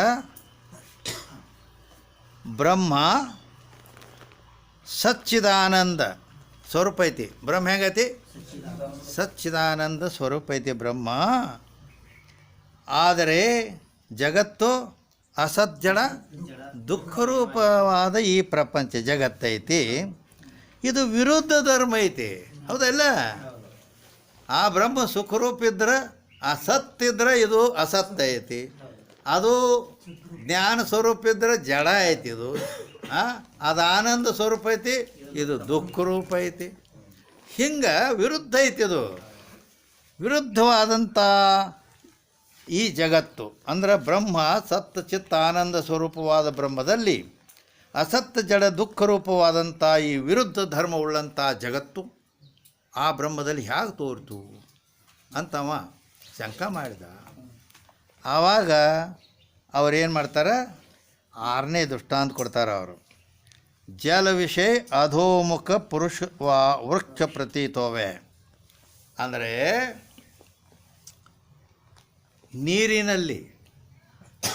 ನೀರಿನ ದಡದಲ್ಲಿ ನಿಂತಂಥ ಪುರುಷ ಬೇಡ, ಒಂದು ವೃಕ್ಷ, ಒಂದು ಗಿಡ. ಆ ನೀರಾಗ ನೋಡು, ಅವ ನಿಂತಾನ, ಆ ನೀರಾಗ ನೋಡ್ತಾನು, ತಲೆ ತೆಳಗ ಕಾಲು ಮಾಲು ಮಾಡಿ ತೋರ್ಲಕತ್ತೈತ ಅವಂದ. ತೋರ್ತದೆ ಇಲ್ಲ? ತೋರ್ತೈತಿ. ಗಿಡ ಅದು ಬುಡಮೇಲಾಗೆ ತೋರ್ತೈತಿ. ಅದ್ರದ್ದು ಬಡ್ಡಿ ಮ್ಯಾಲಿ ಭಗವದ್ಗೀತೆಯಲ್ಲಿ ಹೇಳ್ತಾರೆ, ಊರ್ಧ್ವಮೂಲಮಧಶಾಖಮಶ್ವತ್ಥಂ ಪ್ರಾಹುರವ್ಯಯಂ ಛಂದಾಂಸಿ ಯಸ್ಯ ಪರ್ಣಾನಿ ಯಸ್ತಂ ವೇದ ಸ ವೇದವಿತ್ ಅಂತ ಹೇಳ್ಯಾರ. ಆ ರೀತಿ ಗಿಡನೂ ಬಡ್ಡಿ ಮೇಲೆ ಟೊಂಗೆ ತೆಳಗೆ ತೋರ್ತೈತಿ. ಅದರದ್ದು ಹ್ಯಾಂಗಾರ ಇಲ್ಲಿ ತಂದ ಸ್ವತಃ ಆ ನೀರಿನ ದಂಡಿ ಮೇಲೆ ಹಿಂಗೆ ನಿಂತಿರ್ತಾನೋ, ತಲೆ ತೆಳಗಾಗೈತಿ, ಕಾಲ ಮೇಲೆ ಹಿಂಗೆ ಕಾಣ್ತೈತೆ ಇಲ್ಲ. ಆದ್ರೆ ಅವ ಹಿಂಗೆ ನಾ ತಲೆ ತೆಳಗಾಗೈತೆ ಅಂತ ಅತಾನೆ ನಾವು ಇಲ್ಲ. ಹೌದಿಲ್ಲ? ಯಾಕೆ ಜ್ಞಾನ ಐತವ. ನಾನು ಹಾಗೆ ಉಪರಾಟಿ ತಲೆ ತೆಳಗೆ ಮಾಡೋಕ್ಕೆ ಇಲ್ಲ. ಜ್ಞಾನ ಆದ್ರೆ ತೋರೋದು ಬಿಡ್ತೈತೇನದು, ಅದು ತೋರೋದೇ. ಹಾಂ, ಈ ರೀತಿ ಅದಕ್ಕೆ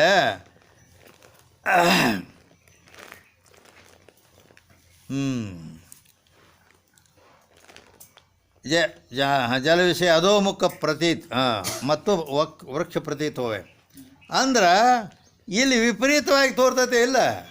ಹಾಂ, ಅದಕ್ಕಾಗಿ ಇಲ್ಲಿ ನೋಡಪ್ಪ ನೀನು ಆ ಆ ಬ್ರಹ್ಮ ಸತ್ಚಿತ್ತಾನಂದ ಸ್ವರೂಪವಾದಂಥ ಬ್ರಹ್ಮದಲ್ಲಿ ಈ ಅಸತ್ ಜಡ ದುಃಖ ರೂಪವಾದಂಥ ಈ ವಿಪರೀತವಾದಂಥ ಈ ಪ್ರಪಂಚ ಹೆಂಗೆ ತೋರೈತೆ ಅಂದ್ರೆ, ಇಲ್ಲಿ ನೀರಿನ ದಂಡಿ ಮೇಲೆ ನಿಂತು ನೀನು ನೋಡ್ಕೊ, ಆದ್ರೆ ವಿಪರೀತ ಹೆಂಗೆ ತೋರ್ತೈತಿ, ಹಿಂಗೆ ತೋರೈತದ.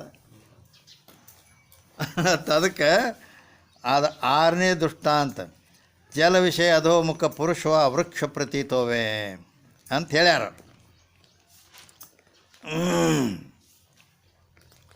ಇದೂ ಕೂಡ ಸೋಪಾದಿಕ ಅಧ್ಯಾಸವೇ. ಯಾಕಂದ್ರೆ ನಿನಗೆ ಜ್ಞಾನ ಇದ್ದರೂ ಕೂಡ ಅದು ತೋರೋದು ಮಾತ್ರ ತೋರುವುದೇ. ಈಗದ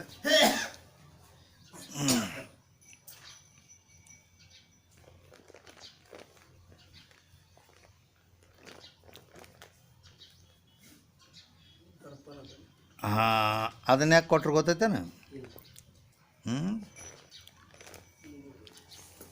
ಮುಂದೆ ಕಡೆಯದು ಒಂದು 7ನೇದು ಒಂದು ದೃಷ್ಟಾಂತ ಕೊಟ್ಟಾರ ಅವರು.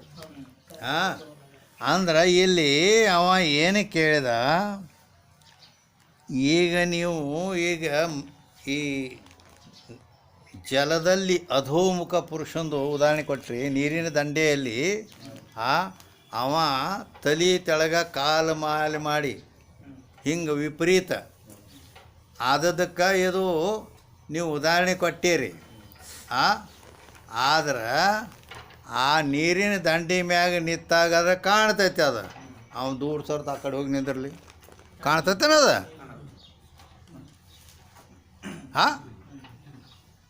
ಅಲ್ಲಿ ಸನ್ನಿಧಾನ, ಅದಕ್ಕೆ ಸಂಬಂಧ, ನೀರಿನ ಸಮೀಪ ಸಂಬಂಧ ಇದ್ದಾಗನೇ ತೋರೋದಲ್ಲ ಅದ. ಹೌದಲ್ಲ?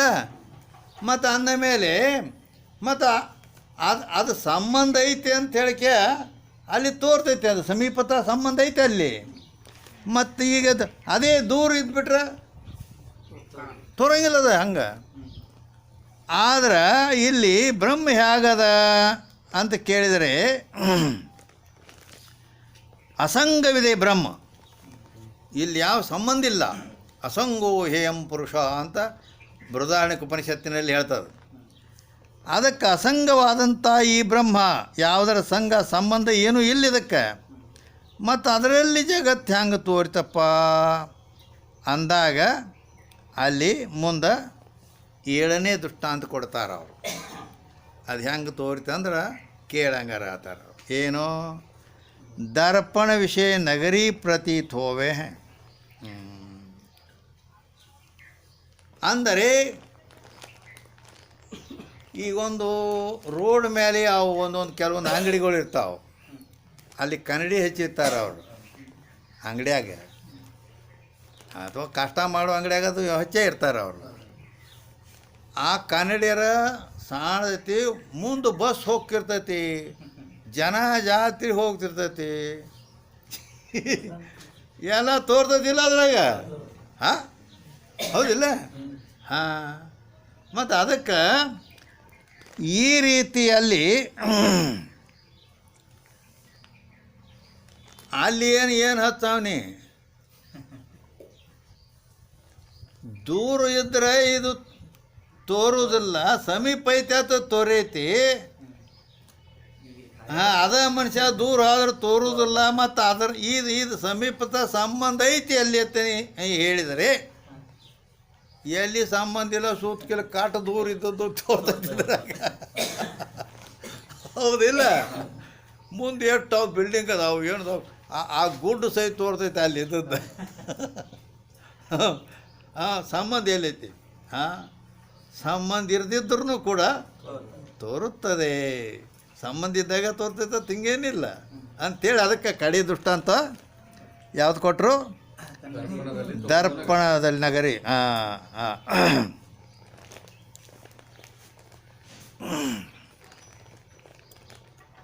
ಅದಕ್ಕೆ ಇನ್ನೂ ಒಂದು ಕಾರಣ ಐತೆ ಅಲ್ಲಿ.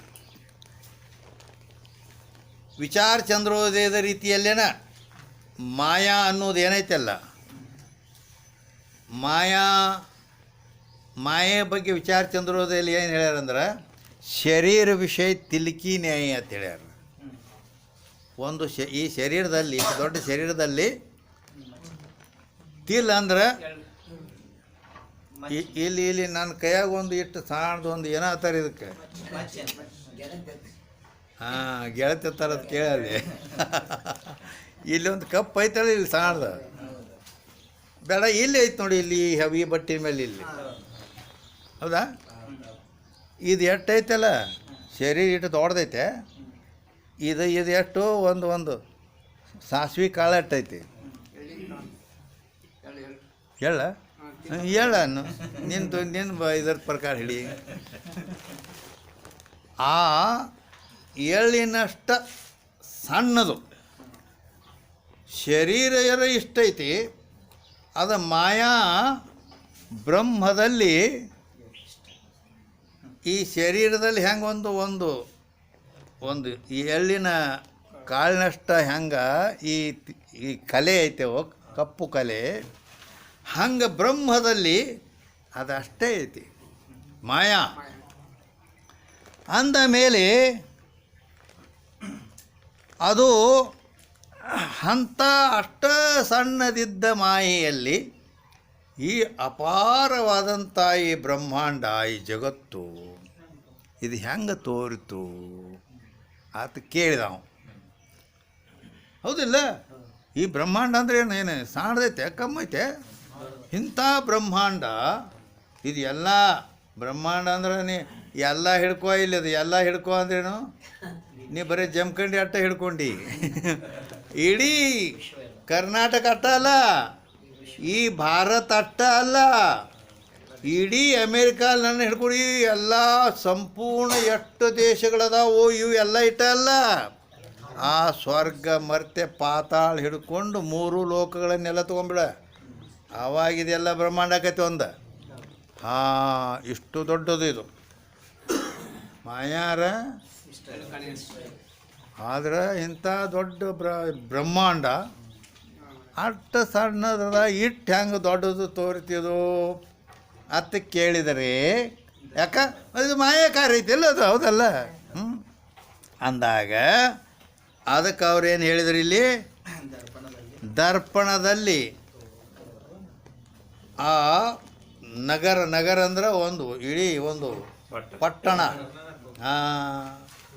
ಅದೆಲ್ಲ ಅದು ದಕ್ಷಿಣಾಮೂರ್ತಿ ಸ್ತೋತ್ರದಲ್ಲಿಯೂ ಬರ್ತೈತಿ. ಇದು ದಕ್ಷಿಣಾಮೂರ್ತಿ ಸ್ತೋತ್ರದಲ್ಲಿ ವಿಶ್ವಂ ದರ್ಪಣ ದೃಶ್ಯಮಾನ ನಗರೀ ತುಲ್ಯಂ ನಿಜಾಂತರ್ಗತಂ ಪಶ್ಯನ್ನಾತ್ಮನಿ ಮಾಯೆಯ ಬಹಿರೋದ್ಭೂತಂ ಯಥಾ ನಿದ್ರೆಯ ಅಂತ ಹೇಳಿ ಉದಾಹರಣೆ ಕೊಟ್ಟಾರಲ್ಲಿ ದಕ್ಷಿಣಾಮೂರ್ತಿ ಸ್ತೋತ್ರದವರು. ಅದಕ್ಕೇ ಕನ್ನಡದ ಶಿವಪುತ್ರ ಸ್ವಾಮಿಗಳು ಸಿದ್ಧಾರೂಢ ಶಿಷ್ಯರು ಅದಕ್ಕೆ ಕನ್ನಡ ಅನುವಾದ ಮಾಡ್ಯಾರ. ವಿಶ್ವಂ ದರ್ಪಣ ದೃಶ್ಯಮಾನ ನಗರೀ ತುಲ್ಯಂ ನಿಜಾಂತರ್ಗತಂ ಅಂತೇಳಿ ಹೇಳಿದ್ದನ್ನು ಜಗವು ಕನ್ನಡಿಯೊಳಗೆ ತೋರುವ ನಗರದಂದದಿ ತನ್ನುಳಿರ್ಪುದು, ಬಗೆ ಕನಸಿನ ತೆರದಿ ಮಾಯದಿ ಹೊರಗೆ ತೋರುವುದು, ಬಗೆದು ನೋಡಲು ಜ್ಞಾನ ಕಾಲದೊಳು ಒಗೆದು ತೋರ್ಪನು ತಾನೆಯೊಬ್ಬನೇ, ಜಗದ ಶ್ರೀ ಗುರು ದಕ್ಷಿಣಾಮೂರ್ತಿಂಗೆ ನಮಿಸುವನು ಅಂತ ಕನ್ನಡದಾಗ ಅನುವಾದ ಮಾಡ್ಯಾರ. ಅಂದರೆ ಈ ರೀತಿ ಜಗವು ಕನ್ನಡಿಯೊಳಗೆ ತೋರುವ ನಗರದ ಇದೇ ದೃಷ್ಟಾಂತನ. ಕನ್ನಡಿಯೊಳಗೆ ತೋರುವ ನಗರದಂದದಿ ತನ್ನೊಳಿರ್ಪದು. ಅದು ಹೆಂಗೆ, ಅದು ಕನ್ನಡಿ ಸಣ್ಣದ ಇರ್ತೈತೆ. ಅಲ್ಲಿ ಸಣ್ಣ ಕನ್ನಡಿಯೊಳಗೆ ಎಷ್ಟೆಲ್ಲ ದೊಡ್ಡದು. ಆ ರೀತಿ ಇದು ಬೇಕಾದಷ್ಟು ದೊಡ್ಡ ಜಗತ್ತು ಕೂಡ ಇದೆಲ್ಲ ಎಲ್ಲಿ ತೋರೈತಿ? ಆ ಮಾಯಾ ತನ್ನಲ್ಲಿ ಐತಿ. ಅದು ಹೌದಿಲ್ಲ? ಮಾಯಾ ಬ್ರಹ್ಮದ ಏಕದೇಶದಲ್ಲಿ ಐತಿ. ಅದು ಅದಕ್ಕೆ ಅಧಿಷ್ಠಾನ ಬ್ರಹ್ಮ ಐತಿ. ಹೇಗದ? ಅದಕ್ಕಾಗಿ ಈ ರೀತಿ ಇದೂ ಕೂಡ ದರ್ಪಣದಲ್ಲಿ ನಗರದ ಪ್ರತೀತಿಯು ಕೂಡ ಇದು ಸೋಪಾಧಿಕ ಅಧ್ಯಾಸವೇ ಇದೆ. ಈ ರೀತಿ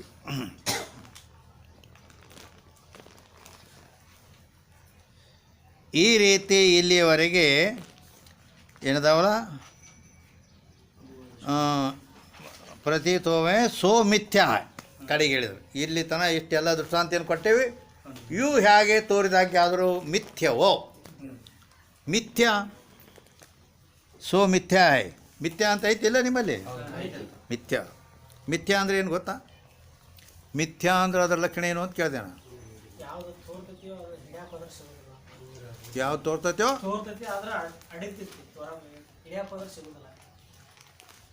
ಇದು ಮಿಥ್ಯ. ಮತ್ತು ಯಾರು ಏನಾರು ಹೇಳ್ತೀರ? ಇನ್ನೇನಿಲ್ಲ, ನೀವೇ ಹೇಳ್ರಿ ನನಗೆ. ಆಯ್ತು, ನಾನು ಒಂದು ನಿಮ್ಗೆ ಹೊಸದು ಹೇಳ್ತೇನೆ. ಹೊಸದಂದ್ರೆ ನೀವು ಎಂದು ಕೇಳಿರಬಾರ್ದು ಅಂತ. ಅದಕ್ಕೆ ಹೊಸದು ಅಂತಾರೆ ಮತ್ತು. ಹೌದಲ್ಲ? ಎಂದೂ ಕೇಳಲಾರ್ದ ಹೊಸದು. ಮತ್ತು ಹಿಂದಿಗಳು ಮತ್ತೆ ಆಯ್ತು ಬಿಡಿ, ಅದು ನಾನು ಈಗ ಒಂದು ಸಿನಿಮಾ ನೋಡಿರ್ತಾನೆ, ಅದೇನು ಬಿಟ್ಟು ನೋಡಿ ನಾನು. ಹೌದಿಲ್ಲ? ಅದೇ ರೀತಿ ಒಂದು ಮಾತು ಕೇಳಿರ್ತಾನೆ, ಆಯ್ತು ಬಿಡು ಅದನ್ನು ಕೇಳೇನು ಆತನ. ಹೌದಿಲ್ಲ? ಹೊಸದು ಅಂದ್ರೆ ಅದಕ್ಕೆ ಎಂದು ಕೇಳಿರಬಾರ್ದು. ಹಿಂಗದು ಅಂದರೆ ಮಿಥ್ಯಾ ಅಂತ ಅದಕ್ಕೆ ಅನ್ನಬೇಕು ಅಂದ್ರೆ ಪ್ರತಿಯೊಂದಕ್ಕೆ ಲಕ್ಷಣ ಅಂತೇಳಿ ನಿಮ್ಗೆ ಎಷ್ಟೋ ನನಗನ್ಸಿದ ಮಟ್ಟ 1000 ಲಕ್ಷಣ ಹೇಳಿರ್ಬೇಕು ನಿಮಗೆ. ಅಂದರೆ ಮಿಥ್ಯಾ ಅಂತ ಇಲ್ಲಿ ಈಗೇನು ಇಷ್ಟು ದೃಷ್ಟಾಂತ ಕೊಟ್ಟೇವಲ್ಲ, ಇವೆಲ್ಲ ಮಿಥ್ಯದ ದೃಷ್ಟಾಂತವೇ ಇವು. ಹೌದಿಲ್ಲ? ಮಿಥ್ಯಾ. ಮಿಥ್ಯಾ ಅಂದ್ರೆ ಸುಳ್ಳು ಅಂತ. ಹೌದಿಲ್ಲ? ಮಿಥ್ಯಾ ಅಂದ್ರೆ ಅದರ ಲಕ್ಷಣ ಏನು? ಮಿಥ್ಯಾ ಅಂದ್ರೆ ಅದರ ಲಕ್ಷಣ ಏನು ಅಂತ ಕೇಳಿದರೆ, ಮಿಥ್ಯಾ ಶಬ್ದೋ ಅನಿರ್ವಚನೀಯತಾ ವಚನ ಅಂತ ಒಂದೈತಿ.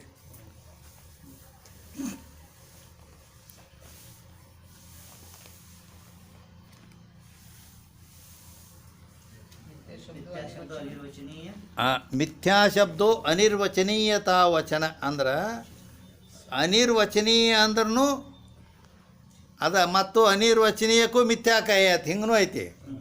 ಹೌದಾ? ಅಂದರೆ ಇದು ಸುಮ್ಮ ಸಾದಾ ಹೇಳಿ ನಿಮಗೆ. ಸತ್ವ ಅಸತ್ತಿನಿಂದ ವಿಲಕ್ಷಣವಾದದ್ದು. ಸತ್ವ ಅಸತ್ತಿನಿಂದ ವಿಲಕ್ಷಣವಾದದ್ದಕ್ಕೆ ಅನಿರ್ವಚನೀಯ.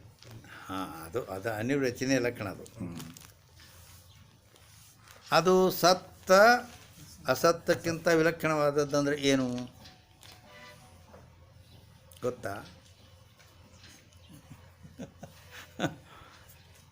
ಪ್ರಶ್ನೆ ಮಾಡಿದ್ರಪ್ಪ ಹಂಗೆ. ಹೌದಿಲ್ಲ? ಶಾಸ್ತ್ರದಾಗ ಹೇಳ್ಯಾರ, ಅದು ಬರ್ದಾರ. ಹಿಂಗೆ ಏನಂತ ಬರ್ದಾರ? ಅನಿರ್ವಚನೆ ಅಂತ ಅದು ಕಾಣಬೇಕು ಅಂದ್ರೆ ಸತ್ ಅಸತ್ ವಿಲಕ್ಷಣವಾದದ್ದು.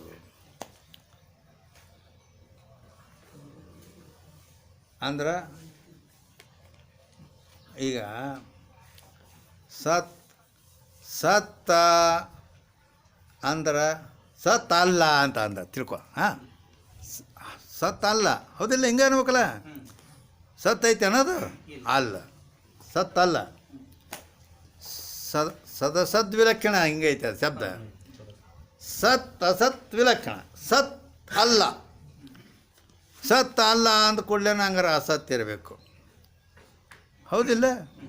ಸತ್ ಅಲ್ಲ ಅಂದರೆ ಈಗ ಒಬ್ಬ ಹೇಳ್ದ ಇವನ್ ಮಾತು ಸತ್ಯ ಖರೆ ಅಲ್ಲ, ಅದು ಅಂತಂದ್ರೆ ಮತ್ತು ಸುಳ್ಳು ಅಂದಂಗೆ ಆತಲ್ಲ. ಹೌದಿಲ್ಲ? ಸತ್ ಅಲ್ಲ. ಸತ್ ಅಲ್ಲ ಅಂದ್ರೆ ನಾವು ಏನು ಮಾಡಿದ್ವಿ? ಹಂಗಾರೆ ಅಸತ್ತ ಅಂತ ಹೇಳಿದ್ವಿ. ಮತ್ತು ಅದೇನು ಮಾಡಿದ ಅಸತ್ತಲ್ಲ ಅಂತ ಹೇಳ್ತಾರೆ. ಹೌದಿಲ್ಲ?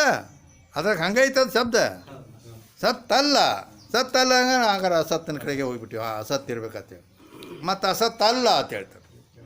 ಅಸತ್ತಲ್ಲ ಅಂದ್ರೆ ಇನ್ನು ಎಲ್ಲಿಗೆ ಹೋಗ್ಬೇಕು? ಹಾಂ, ಸತ್ ಕಡೆ ಹೋದ್ರೆ ಸತ್ತಲ್ಲ ಅಂತೀರಿ, ಮತ್ತು ಅಸತ್ ಕಡೆ ಹೋದ್ರೆ ಅಸತ್ತಲ್ಲ. ಹಾಂ, ಅನಿರುಚನೆ ಅದ ಹಂಗಂದ್ರೆ ತಿಳಿತ ನಿನಗೆ ಏನ್ರ ಅದ್ರಂದು ಒಂದು ಗುಂಜಿ ಎಟ್ಟಾರ ತಿಳಿದಿದ್ರೆ ಹೇಳಂಗ ನೋಡು. ಕೂದ್ರೆ ಎಳಿಯಟ್ಟ ಅಂದರೆ ಅದು ಶಬ್ದ ಹೆಂಗೈತಿ ಅಂದ್ರೆ ಸತ್ತಲ್ಲ ಅಸತ್ತಲ್ಲ. ಮತ್ತು ಸತ್ ವಿಲಕ್ಷಣ ಅಂತ ಹೇಳಿ ಬರ್ದಾರು ಆತ ಅನ್ಕೋತನ ನಡೆದು ಬಿಟ್ಟೈತೆ ಮಂದಿ ಎಲ್ಲ. ಮತ್ತು ಅದು ಹೆಂಗೆ ನೀವು ಅಂದಂಗೆ ಮತ್ತು ನೀವು ಅನ್ಕೋತ ಅಂತೀರಿ, ನಾವು ಹಂಗೆ ಅನ್ಕೋತ ಹೋಗ್ತೀವಿ. ಹಂಗೆ ಹಾಂ, ಅದ್ರದ್ದು ಮೇನ್ ಅರ್ಥ ಏನಂದ್ರೆ ಅರ್ಥ ಅಲ್ಲ ಜಾನೆ ಅಂದರೆ ಅದು ಸತ್ ವಿಲಕ್ಷಣ ಅಂದರೆ ಸತ್ತಲ್ಲ ಅಸತ್ತಲ್ಲ. ಅದಕ್ಕೆ ವಿಲಕ್ಷಣ ಅಂದ್ರೆ ಅರ್ಥ ಏನೈತೆ, ಅದಕ್ಕೆ ನಿರ್ದಿಷ್ಟ ಅರ್ಥ ಅಂದರೆ ಸತ್ತ ಅಲ್ಲ. ಹೌದಲ್ಲ? ಯಾಕಲ್ಲ ಅದು ಕೇಳಿದ್ರಂದ್ರೆ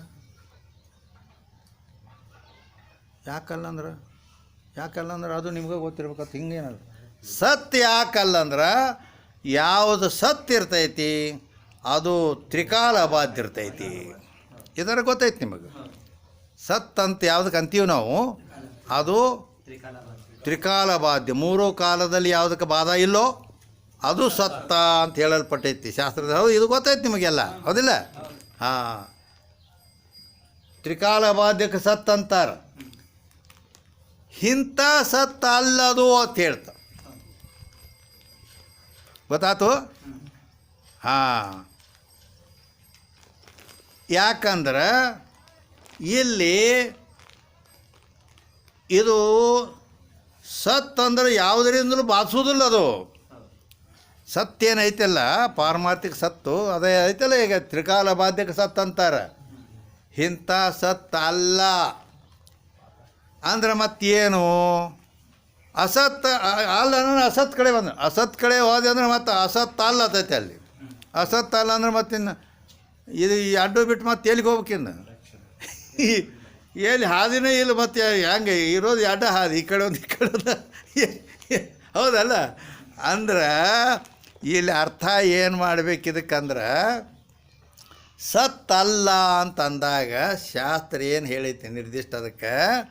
ಸತ್ ಅಂದ್ರೆ ತ್ರಿಕಾಲ ಬಾಧ್ಯವಾದದ್ದಕ್ಕೆ ಸತ್ ಅಂತಾರೆ, ಆದರೆ ಇದು ಅಂಥ ಸತ್ ಅಲ್ಲ ಅಂತ ಅರ್ಥ ಮಾಡಬೇಕು. ಮತ್ತು ಅಂಥ ಸತ್ ಅಲ್ಲ ಅಂದರೆ ಎಂಥ ಸತ್ತಿದು ಅಂತ ಕೇಳಿದರೆ ಬಾಧಾ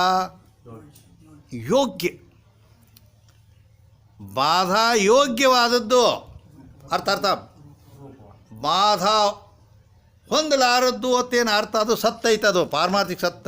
ಅಂಥ ಸತ್ತ ಅಲ್ಲಿದು. ಸತ್ತ ಅಲ್ಲ ಅಂದದ್ದು ನಾವು ಆ ಸತ್ತ ಅಲ್ಲ ಅಂತ ಹೇಳೀವಿ ನಾವು. ಮತ್ತೆಂಥ ಸತ್ತು ಅಂದ್ರೆ ಇದು ಪಾರಮಾರ್ಥ ಸತ್ಯದಿಂದ ಬಾಧಿಸಿಕೊಳ್ತೈತಿ, ಅಂಥ ಸತ್ತಿದು.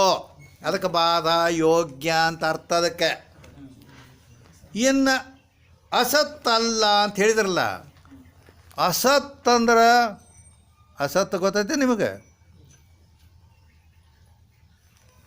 ಏನೂ ಗೊತ್ತಾಯಿಲ್ಲ ಅಂದ್ರೆ ಸ್ವರೂಪಹೀನಕ್ಕೂ ಅಸತ್ ಕೈ ಅದರ ಲಕ್ಷಣ. ಅಸತ್ ಅಂತ ಹೇಳ್ಕಂತಾರೆ, ಸ್ವರೂಪಹೀನಕ್ಕೆ ಅಸತ್ ಅಂತಾರೆ. ಯಾವುದಕ್ಕೆ ಸ್ವರೂಪ ಇಲ್ಲವೋ ಅದು ಅಸತ್. ಅಂದ್ರೆ ಬಂಜಿ ಮಗ ಅಂತ ಹೇಳೋದು ಕೇಳಿರಲ್ಲ? ಬಂಜಿ ಮಗ ಅಂತ ಹೇಳೋದು ಕೇಳಿರಿ. ಆ ಬಂಜಿ ಮಗ ಹೆಂಗೆ ಕರ್ಗದಾನ, ಕೆಂಪಗದಾನ, ಏನು ತೆಳಗ ದಪ್ಪ ಹೆಂಗದಾನ ಅಂತ ಕೇಳಿದ್ರೆ ಎಲ್ಲಿದು? ಅವಂಗೆ ಸ್ವರೂಪ ಇಲ್ಲ. ಹೌದಿಲ್ಲ? ಸ್ವರೂಪ ಇಲ್ಲ. ಆದ್ದರಿಂದ ಆ ಬಂಜಿ ಮಗ ಅಂತ ಹೇಳಿದ್ದು ಅಸತ್ ಅದು. ಹಾಂ, ಅಂಥ ಅಸತ್ ಅಲ್ಲ ತಿಳ್ಕೊ, ಹಿಂಗೆ ಅದರ ಅರ್ಥ. ಮತ್ತು ಅಂಥ ಅಸತ್ತಲ್ಲ, ಬಂಜಿ ಮಗನಂಥ ಅಸತ್ತಲ್ಲ.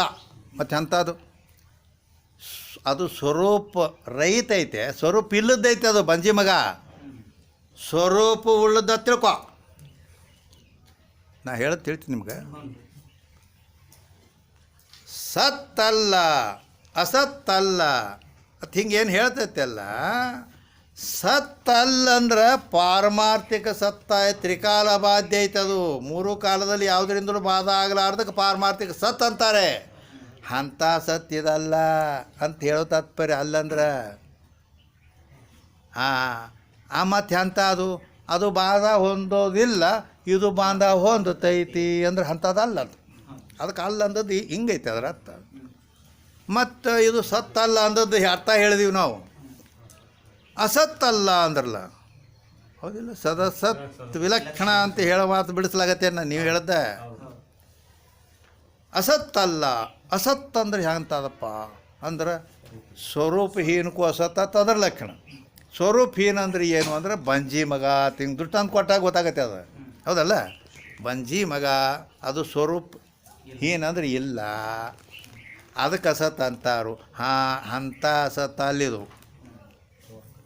ಸತ್ ಅಂದಾಗ ಅಂಥ ಪಾರಮಾರ್ಥಿಕ ಸತ್ ಅಲ್ಲ, ಬಾಧ ಹೊಂದಂಗಿಲ್ಲ ಅದು ಯಾವುದರಿಂದಲೂ. ಇದು ಬಾಧ ಹೊಂದೋದು ಅಂತ ತಿಳ್ಕೊ. ಇಲ್ಲಿ ಅಸತ್ತ ಅಂದ್ರೆ ಅದು ಸ್ವರೂಪ ಇಲ್ಲದ್ದು. ಅದು ಬಂಜಿ ಮಗನಂತೆ ಸ್ವರೂಪ ಇಲ್ಲದಕ್ಕೆ ಅಸತ್ ಅಂತಾರೆ. ಆದರೆ ಇದು ಅಂಥ ಅಸತ್ ಅಲ್ಲ ಅಂದ್ರೆ ಏನು? ಅಂಥ ಅಸತ್ ಅಲ್ಲ, ಸ್ವರೂಪ ಉಳ್ಳದ ತಿಳ್ಕೊ. ಬಾಧಾ ಯೋಗ್ಯ ಸ್ವರೂಪವಾನ್. ಪ್ರಪಂಚ ಹಂಗೈತೆ ನಾವು. ಈ ಪ್ರಪಂಚ ಹಂಗೈತೆ. ಬ್ರಹ್ಮಜ್ಞಾನದಿಂದ ಬಾಧ ಹೊಂದತೈತೆ ಮತ್ತು ಸ್ವರೂಪ ಉಳ್ಳದೈತೆ. ತಿಳಿತಾ ಇಲ್ಲ? ಏನು ತಿಳಿದಿಲ್ಲೋ? ಹಾಂ, ತಿಳಿದ ಹಳೆ ಮಾತಾಗೈತಿ. ಹಾಂ, ಇನ್ನೊಂದು ವಿಷಯ ಮುಂದಕ್ಕೆ ಹೋಗೋದಿಲ್ಲ. ನಾ ಯಾರು ಏನು ಮಾಡೀನಿ? ಇರಲಿ. ಮತ್ತು ಮಿಥ್ಯದ ಬಗ್ಗೆ ಒಂದು ಹೊಸ ಮಾತು ಹೇಳ್ತೇನೆ ಅಂದಿದ್ದೆ, ಹೌದಿಲ್ಲ? ಅದು ಇನ್ನೂ ಕೂತೈತೆ ಹಂಗ.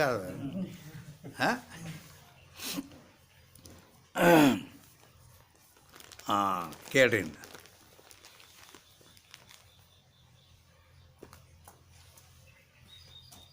ಸದ್ವಿಕ್ತತ್ವಂ ಮಿಥ್ಯತ್ವಂ ಸಂಸ್ಕೃತ ಐತೆ ಅದ. ಮತ್ತು ಆದರೂ ಕನ್ನಡದಾಗ ಹೇಳ್ತೀನಿ. ಈಗ ಹೇಳ್ದಟ್ಟು ಬರ್ಕೊಳ್ರಿ. ಆದ್ರೆ ಸದ್ವಿಕ್ತತ್ವಂ ಮಿಥ್ಯತ್ವಂ. ಸದ್ವಿಕ್ತತ್ವಂ ನಿಮ್ಗೆ ಅದು ಅರ್ಥ ಗೊತ್ತಾಗಲಿಲ್ಲ ಅಂದ್ರೆ ನಾನು ತುಟಿ ನೋಡ್ರಿ. ಆ ತುಟಿ ನೋಡಿದಾಗ ಶಬ್ದ ಯಾವ ರೀತಿ ಅನ್ನೋದು ಗೊತ್ತಾಗ್ಬಿಡ್ತೈತೆ. ಅದು ಸದ್ವಿಕ್ತತ್ವಂ. ಸದ್ವಿಕ್ತತ್ವಂ. ಸದ್ವಿಕ್ತತ್ವಂ ಅಂದ್ರೆ ಸತ್ಯವಸ್ತುವಿಗಿಂತ ಭಿನ್ನವಾದದ್ದು. ವಿಕ್ತತ್ವಂ ಅಂದರೆ ಸಂಸ್ಕೃತದೊಳಗೆ ಸದ್ವಿಕ್ತತ್ವಂ ಮಿಥ್ಯತ್ವಂ. ಸದ್ವಿಕ್ತತ್ವಂ ಮಿಥ್ಯತ್ವಂ. ಯಾಕೆ ಮಿಥ್ಯದ ಲಕ್ಷಣ ಮಾಡ್ಲಾಕತ್ತೇವೆ ಈಗ ನಾವು. ಮಿಥ್ಯಾ ಅಂದರೆ ಅದಕ್ಕಂತಾರೆ. ಮಿಥ್ಯಾ ಅನ್ನೋದು ರಗಡ ಸಲ ಕೇಳಿರಿ. ಹಾಂ, ಮಿಥ್ಯಾ ಅಂದ್ರೆ ಅದರ ಲಕ್ಷಣ ಏನು ಅದು ಗೊತ್ತಿಲ್ಲ. ಏನು? ಸದ್ವಿಕ್ತತ್ವಂ ಮಿಥ್ಯತ್ವಂ. ಹಾಂ ಹಾಂ, ಆಯ್ತು ಆಗಲಿ. ಇರಲಿ ಅದ್ರ ಕೂಡ ತಗೋ. ಸದ್ವಿಕ್ತತ್ವಂ ಮಿಥ್ಯತ್ವಂ ಅಂದ್ರೆ ಸತ್ ವಸ್ತುಗಿಂತ ವಿಕ್ತತ್ವಂ ಅಂದ್ರೆ ಭಿನ್ನವಾದದ್ದು, ಬೇರೆ. ಸತ್ಯ ವಸ್ತುವಿಗಿಂತ ಭಿನ್ನವಾದದ್ದಕ್ಕನೇ ಮಿಥ್ಯಾ ಅಂತಾರೆ. ಇದು ಸತ್ ಐತೆ, ಅದಕ್ಕೆ ಭಿನ್ನವಾದದ್ದು ಮಿಥ್ಯಾ. ಅದು ಸಂಸ್ಕೃತದೊಳಗೆ ಸದ್ವಿಕ್ತತ್ವಂ ಮಿಥ್ಯತ್ವಂ. ಸತ್ಯ ವಸ್ತುವಿಗಿಂತ ಭಿನ್ನವಾದದ್ದಕ್ಕೆ ಮಿಥ್ಯಾ ಅನ್ನಬೇಕು ಕನ್ನಡದಾಗ.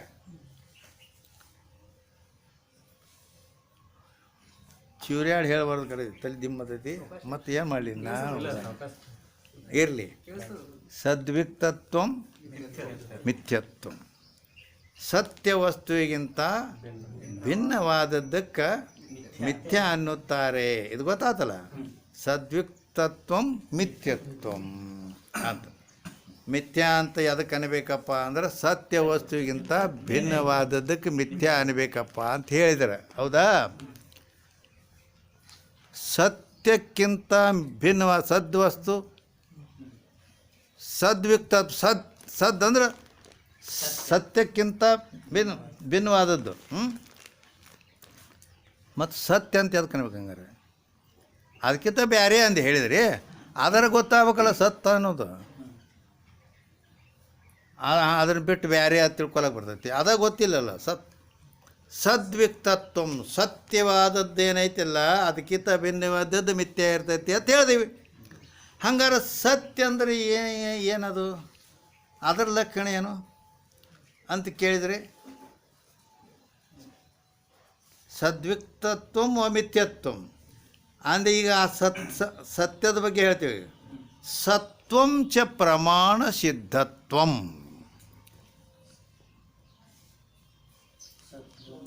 ಸತ್ವಂ ಚ ಪ್ರಮಾಣ ಸಿದ್ಧತ್ವಂ.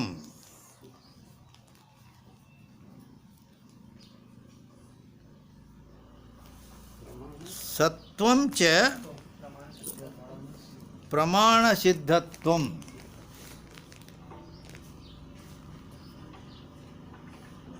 ಸದ್ವಿಕ್ತತ್ವಂ ಮಿಥ್ಯತ್ವಂ ಅದರಿಂದ ಹೇಳಿದ್ವಿ. ಹೌದಾ? ಅಂದ್ರೆ ಮಿಥ್ಯ ಅಂದರೆ ಸತ್ಯಕ್ಕಿಂತ ಭಿನ್ನವಾದದ್ದು ಮಿಥ್ಯ. ಸತ್ಯಕ್ಕಿಂತ ಭಿನ್ನವಾದದ್ದು ತಿಳಿದ್ರೆ ಸತ್ಯ ಅಂದ್ರೆ ಯಾಕಂತಾರಪ್ಪ? ಅದಕ್ಕೆ ಅದರ ಲಕ್ಷಣ ಏನು ಅಂತ ಕೇಳಿದ್ರೆ ಸತ್ವಂ ಚ ಪ್ರಮಾಣ ಸಿದ್ಧತ್ವಂ ಅಂದ್ರೆ ಪ್ರಮಾಣದಿಂದ ಸಿದ್ಧವಾದದಕ್ಕೆ ಸತ್ಯನಬೇಕು. ಪ್ರಮಾಣದಿಂದ ಸಿದ್ಧವಾದದ್ದಕ್ಕೆ ಸತ್ಯನಬೇಕ. ಯಾಕ ಪ್ರತಿಯೊಂದಕ್ಕೆ ಲಕ್ಷಣ ಅದಾವ ಹಿಂಗೆ. ಸತ್ವಂ ಚ ಪ್ರಮಾಣ ಸಿದ್ಧತ್ವಂ. ಆಯಿತಾ? ಹಾಂ, ಏನು ಹೇಳಿದೀವಿ ನಾವು ಈಗ? ಮಿಥ್ಯಾದ ಲಕ್ಷಣ ಮಾಡ್ಲಾಕತ್ತಿದ್ದೀವಿ. ಮಿಥ್ಯಾ ಅಂತ ಎದಕ್ಕಂತಾರು ಅಂತೇಳಿ ಸದ್ವಿಕ್ತತ್ವ ಮಿಥ್ಯತ್ವ ಅಂದೀವಿ. ಸತ್ಯ ವಸ್ತುವಿಗಿಂತ ಭಿನ್ನವಾದದ್ದಕ್ಕೆ ಮಿಥ್ಯಾ ಅಂತಾರೆ ಅಂತ ಹೇಳಿದೀವಿ. ಸತ್ಯವಕ್ಕಿಂತ ಭಿನ್ನವಾದದ್ದು ಹಂಗಾರೆ ಸತ್ಯ ಅಂದರೆ ಏನು ಅದ ನಮ್ಗೆ ಗೊತ್ತಿಲ್ಲ. ಆ ಸತ್ಯ ಅಂತ ಎದಕ್ಕಂತಾರೆ ಹಂಗಾರೆ? ಅದರ ಲಕ್ಷಣ ಏನು ಅಂತ ಕೇಳಿದರೆ ಸತ್ವಂ ಚ ಪ್ರಮಾಣ ಸಿದ್ಧತ್ವಂ. ಪ್ರಮಾಣದಿಂದ ಯಾವುದು ಸಿದ್ಧವಾಗ್ಬೋದೋ ಅದಕ್ಕೆ ಸತ್ಯನ ಬೇಕಪ್ಪ. ಕನ್ನಡದಾಗ ಗೊತ್ತಾಗ್ತಿಲ್ಲ? ಪ್ರಮಾಣದಿಂದ ಸಿದ್ಧವಾಗುವುದಕ್ಕನ ಸತ್ಯ ವಸ್ತು ಅಂತಾರೆ. ಹಾಂ, ಪ್ರಮಾಣದಿಂದ ಸಿದ್ಧವಾದೋದಕ್ಕೆ ಸತ್ಯ ವಸ್ತು ಅಂತಾರೆ. ಹಂಗಾರೆ ಪ್ರಮಾಣ ಹಾಂ, ಮತ್ತು ಅದು ಗೊತ್ತಿಲ್ಲ. ಅದು ಗೊತ್ತಿದ್ರೆ ಇದು ಗೊತ್ತಾಗ್ಬೇಕಲ್ಲ. ಹಾಂ, ಮತ್ತು ಈಗ ಏನು ಹೇಳ್ತೀರ ಅದ್ರ ಮುಂದಿಂದ ಅದಾಗ ಗೊತ್ತೇ ಇಲ್ಲ ನಮಗೆ. ಪ್ರಮಾಣ ತಿಳ್ಕೊಂತಾರೆ, ಅದರ ಲಕ್ಷಣ ಏನು ಅಂತ ಕೇಳಿದರೆ ಹೌದಿಲ್ಲ? ಬರೀ ಲಕ್ಷಣ ಬರೀ ಸಾಕಳಿ ಪೂರ ಇರಬೇಕಲ್ಲ. ಹಿಂಗೆ ಪ್ರತಿಯೊಂದಕ್ಕೆ ಲಕ್ಷಣ ಅದಾವ. ನಾವ್ರೆ ಏನು ಮಾಡೋ ನೀನು? ಮತ್ತು ಶಾಸ್ತ್ರ ಹೇಳೈತಿ ನಹಿ ಪ್ರತಿಜ್ಞೆ ಮಾತ್ರೇಣ ವಸ್ತು ಸಿದ್ಧಿ ಕಿಂತು ಲಕ್ಷಣ ಪ್ರಮಾಣಾಭ್ಯಾಮ್. ಬರೀ ಬಾಯಿಗೆ ಬಂದದ್ದು ಏನಾರು ಹೇಳ್ತೇನೆ ಅಂದ್ರೆ ಅದು ಮಳ್ಳರ ಮಾತು. ಅದು ಕಾಯ್ದೆಬದ್ಧ ಶಾಸ್ತ್ರ ಅಂದ್ರೆ ಅದಕ್ಕೆ ಲಕ್ಷಣ ಏನು, ಪ್ರಮಾಣ ಏನು, ಹಿಂಗೆಲ್ಲ ಇರಬೇಕಾಕೈತೆ.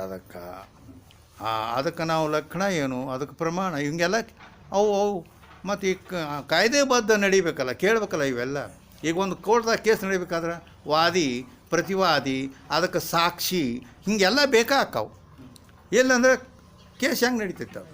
ಹಂಗೆ ಇಲ್ಲಿನೂ ಕೂಡ ಶಾಸ್ತ್ರ ನಡಿಬೇಕಾದ್ರೆ ಅದಕ್ಕೆಲ್ಲ ಕಾಯ್ದೆ, ಅದಕ್ಕೆ ಲಕ್ಷಣ ಏನು, ಹಾಂ, ಮತ್ತು ಅದಕ್ಕೆ ಹಿಂಗೆಲ್ಲ ಪ್ರಮಾಣ ಹಿಂಗೆಲ್ಲ ಬೇಕಾಕತ್ತೆ. ಹಿಂಗೆ ಹಿಡ್ಕೊಂಡು ಹೇಳಬೇಕು, ಅದು ಕಾಯ್ದೆಬದ್ಧ ಶಾಸ್ತ್ರ ಅಂತಾರೆ ಅವರು.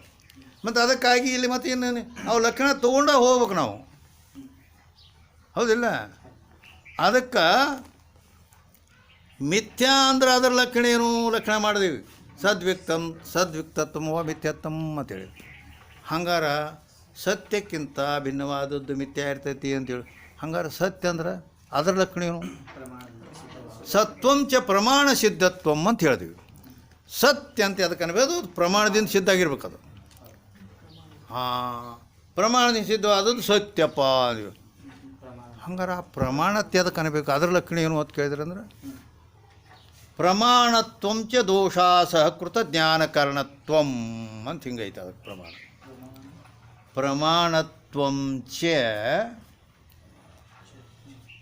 ಪ್ರಮಾಣತ್ವಂಚ ದೋಷಾ ಸಹಕೃತ ಅಂದ್ರೆ ದೋಷ ಅಸಹಕೃತ ಹಿಂಗೈತೆ ಅದ ದೋಷ ಸಹಕೃತ. ಪ್ರಮಾಣತ್ವಂಚ ದೋಷಾ ಸಹಕೃತ ಜ್ಞಾನಕರಣತ್ವಂ. ಪ್ರಮಾಣತ್ವಂಚ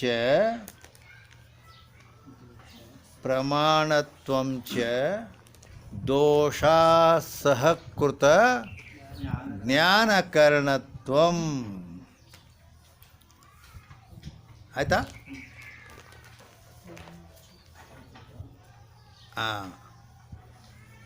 ಅಂದ್ರೆ ಪ್ರಮಾಣ ಅಂತ ಅದಕ್ಕೆ ಕಾಣಬೇಕು. ಎದಕ್ಕೆ ಕಾಣಬೇಕಪ್ಪ ಅಂದ್ರೆ ದೋಷ ಸಹಕೃತ. ದೋಷ ಅಸಹಕೃತ ಅಂದ್ರೆ ಅದರಲ್ಲಿ ಯಾವ ದೋಷನೂ ಇರಬಾರ್ದು. ಅದರಲ್ಲಿ ನಾವು ಯಾವುದಕ್ಕೆ ಪ್ರಮಾಣ ಅಂತೀವಿ ಆ ಪ್ರಮಾಣ ಅಂದ್ರೆ ಅದರಲ್ಲಿ ಯಾವ ದೋಷನೂ ಇರಬಾರ್ದು. ಪ್ರಮಾಣತ್ವಂಚ ದೋಷಾ ಸಹಕೃತ. ದೋಷ ಅಸಹಕೃತ. ಹಾಂ ಅಂದ್ರೆ ನಿರ್ದೋಷ ಆಗಿರ್ಬೇಕದು. ನಿರ್ದೋಷ ಇರಬೇಕು. ಬರೀ ನಿರ್ದೋಷ ಇರಬೇಕಿಟ್ಟಲ್ಲ, ಜ್ಞಾನಕರಣತ್ವಂ. ಜ್ಞಾನಕ್ಕೆ ಸಾಧನ ಆಗಿರಬೇಕು. ನಿರ್ದೋಷ ಇರಬೇಕು, ಜ್ಞಾನಕ್ಕೆ ಸಾಧನ ಆಗಿರಬೇಕು. ಅದಕ್ಕೆ ಪ್ರಮಾಣ ಅನ್ಬೇಕು. ಹಿಂಗೆ ಪ್ರಮಾಣದ ಲಕ್ಷಣ ಅದು. ನಿರ್ದೋಷವಿರಬೇಕು, ಜ್ಞಾನಕ್ಕೆ ಕಾರಣವಾಗಿರಬೇಕು. ಇದು ಎಲ್ಲರೂ ಕೇಳಿದ್ರೆ ನೀವು ಜೀವನದಾಗ ಕೇಳಿಲ್ಲ ಅಂತ ಅದಕ್ಕೆ ಹೊಸ ಮಾತ ಅಂತ ಇಷ್ಟ ಅಂದಿನ ಇರಲಿ. ಹಾಂ ಏನಾಯ್ತು ಇಟೋತನ ನಾ ಏನು ಹೇಳಿ ಅಟ್ಟ ಹೇಳಿಬಿಡ್ರಿ, ನಾನು ಬೆನ್ನು ಚಪ್ಪರ್ತೇನೆ ನಿಮ್ಮದು. ಹೌದು ಹೌದು ಅಂತೇಳಿ ಹೌದಿಲ್ಲ ಮತ್ತೆ. ಯಾಕಂದ್ರೆ ಒಂದು ಸಲ ಇಲ್ಲ, ಒಂದೊಂದನ್ನು 4-5 ಸಲ ತಿರ್ಗಿ ಹೇಳೇ ನಾ ಬಡ ಬಡ ಬಡ ಹೇಳಿ ಹೆಂಗೆ ಮಗಂದು ಹೋಗಿಲ್ಲ. ಹಾಂ ಹೌದಿಲ್ಲ. ಸಣ್ಣ ಹುಡುಗರು ಕೂಡ ಹೆಂಗೆ ಚೆಂದ ಆಡ್ತಾರಲ್ಲ, ಅವನ ಕೈಯಾಗ ಸಿಗುವಂಗೆ ಹಿಂಗೆ ಹೋಗಿತಾನ ಹಂಗೆ ಮಾಡೇನ. ಹಾಂ ಹೌದಿಲ್ಲ. ಯಾಕೆ ನೀವು ಬರ್ಕೋಬೇಕಾದ್ರೆ ಅದು 2-3 ಸಲ ತಿರ್ಗಿ ಹೇಳೇನಿ ಒಂದೊಂದನ್ನು. ಮತ್ತು 10-12 ಸಲ ಹೇಳೇನಿ. ಮತ್ತು ಅದಕ್ಕೆ ನೀವು ಒಂದೇ ಸಲ ಹೇಳ್ಬಿಡ್ರಿ ನೋಡೋಣ. ಇರಲಿ. ಹಾಂ ಈಗ ಇನ್ನೊಮ್ಮೆ ಹೇಳ್ತೀನಿ, ಬರಾಬರಿ ಅದನ್ನು ನೀವು ಬರ್ಕೊಂಡದ್ದು ಸರಿ ಐತಿಲ್ಲ ನೋಡ್ಕೊಳ್ರಿ. ಇಲ್ಲಿ ಏನು ಬತ್ತು, ಇಷ್ಟು ದೃಷ್ಟಾಂತ ಎಲ್ಲ ಮಿಥ್ಯದ ಬಗ್ಗೆನೇ ನಾವು ಕೊಟ್ಟೇವಿ ಹೌದಿಲ್ಲ. ಶುಕ್ತಿ ರಜತ ಹಿಡ್ಕೊಂಡು ಏನದಾವಲ್ಲ, ಮಂಡ ಗಿಡದಲ್ಲಿ ಕಳ್ಳ ಮತ್ತು ಮೃಗಜಲ, ಅವು ರಜ್ಜು ಸರ್ಪ, ಅವು ಇವು ಎಲ್ಲ ಹಿಂಗೆ ನೀರಿನ ದಡದಲ್ಲಿ ಇದು ಈ ಅಷ್ಟು ಉದಾಹರಣೆ ಯಾವ್ದ್ರ ಸಲಾಗಿ ಅಂದ್ರೆ ಈ ಮಿಥ್ಯಾದ ಬಗ್ಗೆನೇ ಕೊಟ್ಟೇವಿ. ಅದಕ್ಕೆ ಇಲ್ಲಿ ಮಿಥ್ಯ ಅಂದರೆ ಅದಕ್ಕೆ ಇವೆಲ್ಲ ಮಿಥ್ಯಾಪ ಅಂತ ಅಲ್ಲಿ ಹೇಳಿದ್ದಾರೆ. ಮಿಥ್ಯ ಅಂದರೆ ಏನಪ್ಪ, ಅದರ ಲಕ್ಷಣ ಏನು ಅಂತ ನಾವು ಅದು ಮಿಥ್ಯ ಅಂದ್ರೆ ಸದ್ವಿಕ್ತತ್ವಂ ವಾಮಿಥ್ಯತ್ವಂ ಶುರುವಾತ ಅಲ್ಲಿ ಬರಬರಿ. ಸದ್ವಿಕ್ತತ್ವಂ ಮಿಥ್ಯತ್ವಂ. ಹಾಂ ಹಂಗಾರೆ ಸತ್ಯಕ್ಕಿಂತ ಭಿನ್ನವಾದದ್ದು ಮಿಥ್ಯ ಅಂದಂಗೆ ಆತು. ಹಂಗಾರೆ ಸತ್ಯತ್ಯದಕ್ಕತ್ತಾರಪ್ಪ ಅಂತ ಕೇಳಿದರೆ ಸತ್ವಂಚ ಪ್ರಮಾಣ ಸಿದ್ಧತ್ವಂ ಅಂತ ಹೇಳಿದೆವು. ಸತ್ಯತ್ ಅದಕ್ಕೆ ಅನ್ನಬೇಕು. ಯಾವುದು ಪ್ರಮಾಣದಿಂದ ಸಿದ್ಧವಾಗಿದೆಯೋ ಅದಕ್ಕೆ ಸತ್ಯ ಅನ್ನಬೇಕು. ಹಂಗಾರ ಪ್ರಮಾಣದಿಂದ ಸಿದ್ಧವಾದದಕ್ಕೆ ಸತ್ಯ ಅನ್ನಬೇಕು ಅಂದ್ರೆ ಪ್ರಮಾಣತ್ತೆ ಅದಕ್ಕೆ ಅನ್ನಬೇಕು. ಅದರ ಲಕ್ಷಣ ಏನು ಅಂತ ಕೇಳಿದರೆ ಪ್ರಮಾಣತ್ವಂಚ ದೋಷಾ ಸಹಕೃತ ಜ್ಞಾನ ಕರ್ಣತ್ವ. ಪ್ರಮಾಣತ್ತ ಅದಕ್ಕೆ ಅನ್ನಬೇಕು, ಯಾವ ದೋಷವೂ ಅದರಲ್ಲಿ ಇರಬಾರ್ದು, ನಿರ್ದೋಷವಾಗಿರಬೇಕು. ಜ್ಞಾನಕ್ಕೆ ಕರ್ಣ ಅಂದ್ರೆ ಸಾಧನ ಆಗಿರಬೇಕು. ತಾನರ ನಿರ್ದೋಷ ಇರಬೇಕು, ಜ್ಞಾನಕ್ಕೆ ಕರ್ಣ ಆಗಿರಬೇಕು. ಅಂಥದ್ದಕ್ಕೆ ಪ್ರಮಾಣ ಅನ್ನಬೇಕು. ಹಾಂ ಹಾಂ ನಿರ್ದೋಷ ಇರಬೇಕು, ಜ್ಞಾನಕ್ಕೆ ಕರ್ಣ ಆಗಿರಬೇಕು, ಅದಕ್ಕೆ ಪ್ರಮಾಣನೇ ಬೇಕು. ಅಂದ್ರೆ ಪ್ರಮಾಣಗಳು ಅನೇಕ ಅದಾವೆ. ಪ್ರತ್ಯಕ್ಷ ಪ್ರಮಾಣ ಐತಿ, ಅನುಮಾನ ಪ್ರಮಾಣ ಐತಿ, ಐತೆ ಇಲ್ಲ ಐತಿ. ಪ್ರತ್ಯಕ್ಷ ಪ್ರಮಾಣ, ಅನುಮಾನ ಪ್ರಮಾಣ, ಶಬ್ದ ಪ್ರಮಾಣ, ಉಪಮಾನ ಪ್ರಮಾಣ, ಅರ್ಥಾಪತ್ತಿ ಪ್ರಮಾಣ, ಅನುಪಲಬ್ಧಿ ಪ್ರಮಾಣ, ಇವು ಪ್ರಮಾಣ ಅದಾವ.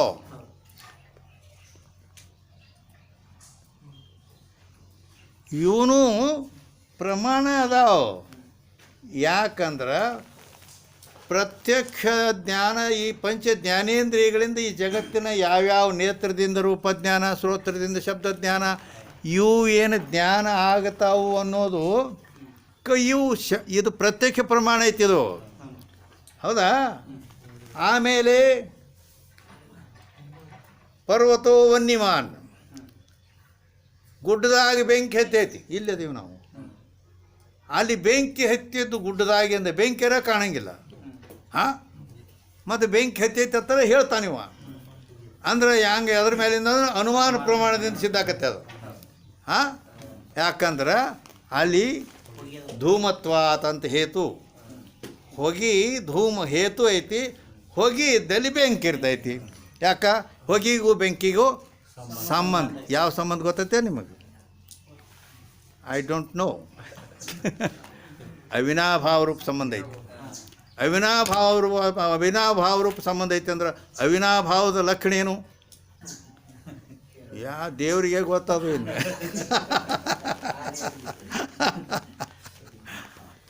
ಜಾ ವಿನಾ ಜೋ ಹೋವೆ ನೈ ತಾಕಾ ತಾಮೇ ಅವಿನಾಭಾವ ರೂಪ ಸಂಬಂಧ.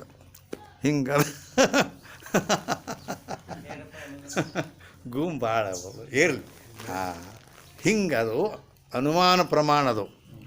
ಹಾಂ, ಬೆಂಕಿಗೂ ಹೊಗೆಗೂ ಈ ರೀತಿ ಅವಿನಾಭಾವ ರೂಪ ಸಂಬಂಧ ಐತಿ. ಒಂದನ್ನು ಬಿಟ್ಟು ಒಂದಿರಂಗಿಲ್ಲ. ಬೆಂಕಿ ಇದ್ದಲ್ಲೇ ಹೊಗೆ ಇರ್ತೈತಿ. ಹಿಂಗದ.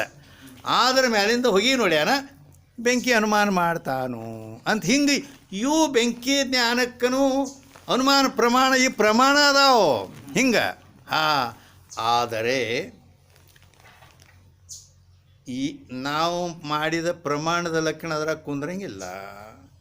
ಏನು ಪ್ರಮಾಣತ್ವ ಎದಕ್ಕೆ ಅನ್ನಬೇಕು ಅಂದ್ರೆ ಪ್ರಮಾಣತ್ವಂಚ ದೋಷಾ ಸಹಕೃತ ಜ್ಞಾನಕರಣತ್ವಂ. ನಿರ್ದೋಷ ಇರಬೇಕು, ಜ್ಞಾನಕರಣ ಆಗಿರಬೇಕು, ಅದಕ್ಕೆ ಪ್ರಮಾಣ ಅನ್ನಬೇಕು ಅನ್ನೋದು ಇದು. ಯಾರು ಪ್ರಮಾಣದ ನೈ ಮತ್ಯಾವುದು ಅಂದ್ರೆ ನಿಂತ್ಕೊಂಡು ಹೇಳ್ತಾರೆ. ಏನು ಹೇಳ್ತಾರೆ ಗೊತ್ತದ? ಶ್ರುತಿಯೇ ಪ್ರಮಾಣ ವಕೀಲರಿಗೆ ಅಂತ ನಿಂತ್ಕೊಂಡು ಹೇಳ್ಯಾರ. ಏನು ನೋಡಿ, ಪ್ರಮಾಣ ರಗಡದವ್ರೆ. ಶ್ರುತಿಯೇ ಪ್ರಮಾಣ ವಕೀಲರಿಗೆ, ಎಲ್ಲರಿಗೂ ಆ ಶ್ರುತಿ ಪ್ರಮಾಣವೇ ಪ್ರಮಾಣ. ಯಾಕ ಅದ ಒಂದ? ಯಾಕಂದ್ರೆ ಈ ಲಕ್ಷಣದರ ಕುಂದ್ರದು. ಈ ಲಕ್ಷಣಕ್ಕೆ ಸಮನ್ವಯ ಒಂದ ಐತೆ. ಅದು ನಿರ್ದೋಷವಾಗಿರಬೇಕು. ಹಾಂ, ನಿರ್ದೋಷವಾಗಿರಬೇಕು ಮತ್ತು ಬ್ರಹ್ಮಜ್ಞಾನಕ್ಕೆ ಕಾರಣವಾಗೈತಿ. ಕಾರಣ ಅಂದ್ರೆ ಸಾಧನ ಆಗೈತೆ ಶ್ರುತಿ. ಆದ್ದರಿಂದ ಶ್ರುತಿ ನಿರ್ದೋಷ ಪ್ರಮಾಣ ಇವೆಲ್ಲ ಪೌರುಷ ಮನುಷ್ಯರು ಮಾಡಿದ್ದೈತಿ. ಇದು ಈ ಷಟ್ ಪ್ರಮಾಣಗಳೇನ ಪ್ರತ್ಯಕ್ಷ ಅನುಮಾನ ಶಬ್ದಾದಿಗಳು ಯಾರು ಮಾಡಿದ್ದೀವಿ? ಹಾಂ, ಶ್ರುತಿ ಅದು ಈಶ ನಿರ್ಮಿತ ಐತೆ. ಆದ್ದರಿಂದ ಅದರಲ್ಲಿ ಯಾವ ದೋಷಗಳೂ ಇಲ್ಲ. ಈ ರೀತಿ ಐತಿ. ಮತ್ತು ಬ್ರಹ್ಮಜ್ಞಾನಕ್ಕೆ ಅದೇ ಮಹಾವಾಕ್ಯದಿಂದಲೇ ಬ್ರಹ್ಮಜ್ಞಾನ ಹೇಳೈತಿ, ಮತ್ತೊಂದು ಯಾವುದು ಇಲ್ಲ. ಆದ್ದರಿಂದ ಈ ರೀತಿ ಶ್ರುತಿ ಪ್ರಮಾಣವೇ ಪ್ರಮಾಣ ಅಂತ ಹೇಳಿಸ್ಕೊಂಡೈತಿ. ಅಂಥ ಶ್ರುತಿ ಪ್ರಮಾಣದಿಂದಲೇ ಯಾವುದು ಸಿದ್ಧ ಆಕೈತಿ ಅದಕ್ಕೆ ಸದ್ವಸ್ತು ಅಂತಾರೆ. ಹೌದಾ ಇಲ್ಲ? ಬ್ರಹ್ಮ ಸಿದ್ಧ ಆಗಬೇಕಾದ್ರೆ ಯಾವ ಇವು ಪ್ರತ್ಯಕ್ಷ ಅನುಮಾನ ಇವು ಸಿದ್ಧ ಮಾಡ್ತಾವನ? ಅದರ ಬಗ್ಗೆ ಮತ್ತೊಂದು ಪ್ರಮಾಣ ಐತಿ. ಏನಂತ? ಚಕ್ಷುರಿವ ರೂಪಬೋಧೆ, ಶ್ರೋತ್ರಾದಿರಿವ ಸ್ವರಾದಿಬೋಧೆ, ಧರ್ಮ ಬ್ರಹ್ಮನಿ ಬೋಧೆ, ಮಾನಮನಾದಿ ಶ್ರುತಿರ್ಭವತಿ ಅಂತ ಹಿಂಗೆ ಪ್ರಮಾಣ ಐತೆ. ಇವೆಲ್ಲ ಪ್ರಮಾಣಬದ್ಧವಾದದ್ದು ಇವು. ಯಾರೂ ಅಲ್ಲಗಳಿಲಕ್ಕ ಬರೋದಿಲ್ಲ ಇದ್ರಾಗ. ಯಾಕಂದ್ರೆ ಇಲ್ಲಿ ಕೈ ಹಾಕಲಾಕ ಹಾಂ ಅದು ಯಾಕಂದ್ರೆ ಅದು ಶ್ರುತಿ ಪ್ರಮಾಣ ಹಿಡ್ಕೊಂಡು ಹೊರಟಿರ್ತೈತಿ ಅಲ್ಲಿ ಹಂಗೆ ಅಲ್ಲಗಳೆ ಅವನಿಗೆ ಅದಕ್ಕೆ ಏನಂತಾರ ಚಕ್ಷುರಿವ ರೂಪಬೋಧೆ ಶ್ರೋತ್ರಾದಿರಿವ ಸ್ವರಾದಿಬೋಧೆ ಧರ್ಮ ಬ್ರಹ್ಮನಿಬೋಧೆ ಮಾನ ಮನಾದಿ ಶ್ರುತಿರ್ಭವತಿ ಅಂತ ಹಿಂಗೆ ಪ್ರಮಾಣ ಅದು ಏನತೈತೆ ಅದು ಪ್ರಮಾಣ ಅಂದರೆ ಚಕ್ಷುರಿವ ರೂಪಬೋಧೆ ಅಂದ್ರೆ ರೂಪಜ್ಞಾನ ಆಗಬೇಕಾದ್ರೆ ಎದರಿಂದ ಆಕತ್ತಪ್ಪ ಚಕ್ಷು ಅಂದ್ರೆ ನೇತ್ರ ಪ್ರಮಾಣದಿಂದಲೇ ರೂಪಜ್ಞಾನ ಆಕತಿ ಮತ್ತು ಕಿವಿದಿಂದ ಆಕತ್ತೇನಪ್ಪ ರೂಪಜ್ಞಾನ ಮೂಗಿನಿಂದ ಇಲ್ಲ ಯಾವುದರಿಂದನೂ ಆಗೋದಿಲ್ಲ ಕಣ್ಣಿನಿಂದ ಆಗ್ಬೇಕದು ರೂಪಜ್ಞಾನ ಶ್ರೋತ್ರಾದಿರಿವ ಸ್ವರಾದಿಬೋಧಿ ಸ್ವರಜ್ಞಾನ ಹಾಂ ಅದು ಸ್ವರಜ್ಞಾನ ಅಂದ್ರೇನು ಸಂಗೀತದ ಸ್ವರ ಐತಲ್ಲ ಅದು ಅನ್ನೂ ಬೇಡ ಶಬ್ದ ಜ್ಞಾನ ಹಿಡ್ಕೊ ಅದು ಗೊತ್ತಿಲ್ಲ ನಿಮ್ಗೆ ಯಾಕೆ ಅದನ್ನು ಹೇಳ್ಯಾರಂದ್ರೆ ಅದು ಸಂಗೀತಕಾರಗೆ ಗೊತ್ತು ಎಲ್ಲಿ ಒಂದು ಸ್ವಲ್ಪ ಬೇಸೂರು ಆಕತಿ ಅದು ಎಲ್ಲರಿಗೂ ಗೊತ್ತಾಗೋದಿಲ್ಲ ಅದು ಹೀಗದ ಅಂದ್ರೆ ಸ್ವರಜ್ಞಾನ ಥರ ಅದಕ್ಕೆ ಆ ಸ್ವರಜ್ಞಾನ ಆಗಬೇಕಾದ್ರೆ ಕಣ್ಣಿಂದ ಆಕತ್ತೋ ಮೂಗಿನಿಂದ ಆಕೈತೋ ಎದರಿಂದ ಆಕತಿ ಶ್ರೋತ್ರಾದಿರಿವ ಕಿವಿಯಿಂದಲೇ ಸ್ವರಜ್ಞಾನ ಆಕತಿ ಕಣ್ಣಿನಿಂದಲೇ ರೂಪಜ್ಞಾನ ಆಕತಿ ಶ್ರೋತ್ರದಿಂದಲೇ ಸ್ವರಜ್ಞಾನ ಆಕತಿ ಅಥವಾ ಶಬ್ದ ಜ್ಞಾನ ಆಕತಿ ಅಂತ ತಿಳ್ಕೊರಿ ಇವು ಹೇಗೆ ಅದನ್ನು ಬಿಟ್ಟು ಮತ್ತೊಂದು ಹಾದಿ ಇಲ್ಲೋ ಹಂಗೆ ಧರ್ಮ ಬ್ರಹ್ಮ ನಿಬೋಧೆ ಮಾನ ಮನಾದಿ ಶ್ರುತಿರ್ಭವತಿ ಅದ್ರಾಗ ಭಾಳಷ್ಟು ಅರ್ಥಗರ್ಭಿತ ಐತಿ ಈಗ ಮಾನ ಮನಾದಿ ಶ್ರುತಿರ್ಭವತಿ ಅಂದಲ್ಲಿ ಶ್ರುತಿ ಅಂದ್ರೆ ವೇದ ಉಪನಿಷತ್ ಆ ಶ್ರುತಿ ಪ್ರಮಾಣವೇ ಪ್ರಮಾಣ ಅದಕ್ಕೆ ಏನು ಅದಕ್ಕೆ ಪ್ರಮಾಣ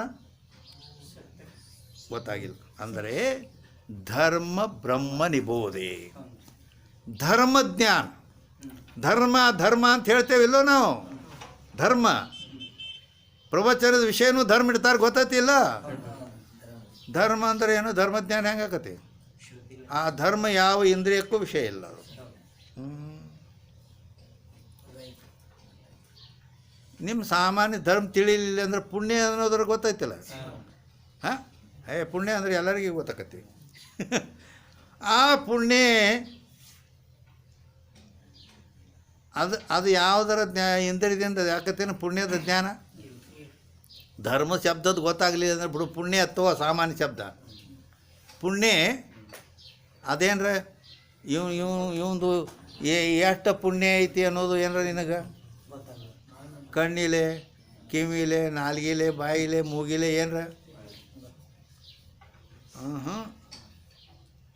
ಶ್ರುತಿ ಪ್ರಮಾಣವನ್ನು ಬಿಟ್ಟು ಇನ್ನೊಂದು ಪ್ರಮಾಣಕ್ಕೆ ಆ ಧರ್ಮ ಅನ್ನೋದು ಏನೈತಲ್ಲ ಧರ್ಮಜ್ಞಾನ ಆಗೋದಿಲ್ಲ ಯಾವ್ದ್ರೂ ಅತೀಂದ್ರಿಯ ಐತೆ ಅದು ಹೀಗದ ಏನು ಅತೀಂದ್ರಿಯ ಐತಿ ಯಾವ ಇಂದ್ರಿಯಕ್ಕೂ ವಿಷಯ ಇಲ್ಲ ಮತ್ತು ಅದನ್ನು ತಿಳಿಯೋದು ಹೆಂಗಂದ್ರೆ ಶ್ರುತಿರ್ಭವತಿ ಅಂತ ಹೇಳ್ತೈತೆ ಅದು ಶ್ರುತಿ ಪ್ರಮಾಣವೇ ಪ್ರಮಾಣ ಅದಕ್ಕೆ ಅದನ್ನು ತಿಳಿಸೋದು ಶ್ರುತಿ ಪ್ರಮಾಣವೇ ನಿನ್ನ ಪುಣ್ಯ ಪಾಪಗಳನ್ನು ಅಥವಾ ಧರ್ಮಾಧರ್ಮಗಳನ್ನು ತಿಳಿಸೋದು ಶ್ರುತಿ ಪ್ರಮಾಣವೇ ಐತಿ ಅದರಂತೆ ಇದು ದೃಷ್ಟಾಂತದು ಧರ್ಮ ಬ್ರಹ್ಮ ನಿಬೋಧೆ ಹಿಂಗೆ ಎರಡನ್ನು ತೊಗೊಂಡೈತೆ ಅದು ಒಂದು ಧರ್ಮಜ್ಞಾನ ಆಗಬೇಕಾದ್ರೆ ಇನ್ನೊಂದು ಬ್ರಹ್ಮಜ್ಞಾನ ಆಗಬೇಕಾದ್ರೆ ಯಾವ ಪ್ರಮಾಣದಿಂದ ಆಕತಿ ಶ್ರುತಿ ಪ್ರಮಾಣದಿಂದಲೇ ಆಗತೈತಿ ಅಂತ ಹೇಳ್ಕೊಂಬಂದೈತೆ ಅದು ಅದನ್ನು ಬಿಟ್ಟು ಬೇರೆ ಹಾದಿ ನಾಣ್ಯ ಪಂಥ ವಿದ್ಯತೆ ಹಿಂಗದ ಬೇರೆ ಹಾದಿನೇ ಇಲ್ಲ ಆದ್ದರಿಂದ ಅದಕ್ಕೆ ಮತ್ತು ಇನ್ನೊಂದು ಏನು ಹೇಳ್ಯಾರ ಅಲ್ಲಿ ಅಂದ್ರೆ ಆ ಶ್ರುತಿಗೆ ಏನು ಇದು ಕೊಟ್ಟಾರಂದ್ರೆ ಮಾನ ಮನಾದಿ ಶ್ರುತಿರ್ಭವತಿ ಹಿಂಗಂದಾರ ಹಿಂಗಂದ್ರೆ ಏನು ಗೊತ್ತಾ ಯಾವ್ದು ಗೊತ್ತು ಆಪ್ಲಿಕೆ ಖುದಾ ಬಾಚೆ ಅಂದಾಗೆ ಮಾನ ಮನಾದಿ ಶ್ರುತಿರ್ಭವತಿ ಶ್ರುತಿಗೆ ಮಾನ ಮನಾದಿ ಮಾನ ಅಂದ್ರೆ ಪ್ರಮಾಣ ಮಾನ ಅಂದ್ರೆ ಪ್ರಮಾಣ ಅನಾದಿ ಅಂತ ಶಬ್ದ ಬಂದೈತಿ ಇದೇನಾರ ಗೊತ್ತಾಗ್ಬೋದಾ ನಿಮಗೆ ನೋ ಆ ಶ್ರುತಿಗೆ ಅನಾದಿ ಅಂದಾರ ನೋಡ್ರಿ ನೀವು ಏನಾರು ಅಳಿಗಾಡಿಸಿ ಕಿವಿ ಮಾಡಿ ಹಿಂಗೆ ಮಾಡಿ ಅನಾದಿ ಅಂತ ಇಲ್ಲಿ ಪ್ರಮಾಣ ಹೇಳೈತೆ ಅದು. ಆ ಶ್ರುತಿ ಪ್ರಮಾಣ, ಶ್ರುತಿ ಏನೈತೆ ಅಲ್ಲ, ಶ್ರುತಿ ಬಗ್ಗೆನೇ ನಡೆದೈತಿ ಈಗ. ಹಾಂ, ಹೌದಿಲ್ಲ? ಹಾಂ, ಯಾಕಂದ್ರೆ ಈ ಮಿಥ್ಯಾ ಶಬ್ದಕ್ಕೆ ಅದು ಮೂಲ ಕಾರಣ ಐತೆ ಅದು. ಹಾಂ, ಹೌದಿಲ್ಲ? ಮತ್ತು ಆ ಶ್ರುತಿ ಮನಾದಿ ಶ್ರುತಿ. ಮಾನಂದ್ರೆ ಪ್ರಮಾಣ, ಅನಾದಿ. ಅನಾದಿ ಅಂದರೆ ಅನಾದಿಯರ ಗೊತ್ತೈತೇನು? ಅನಾದಿ ಲಕ್ಷಣ ಏನು ಅನ್ನೋದು? ಆದಿ ಇದು. ಆದಿರ್ನ ಜ್ಞೇಯತೆ ಇತಿ ಅನಾದಿ ಅನ್ನೋದು ಒಂದು. ಅಂದರೆ ಹಾಂ, ಸ್ವರೂಪ ಸೇ ಉತ್ಪತ್ತಿ ರಹಿತ ವಸ್ತು ಅನಾದಿ ಕೈಯೇ. ಸ್ವರೂಪದಿಂದ ಉತ್ಪತ್ತಿ ರಹಿತ. ಹಾಂ, ಹೌದಿಲ್ಲ? ಹಾಂ, ಹೀಗೆ.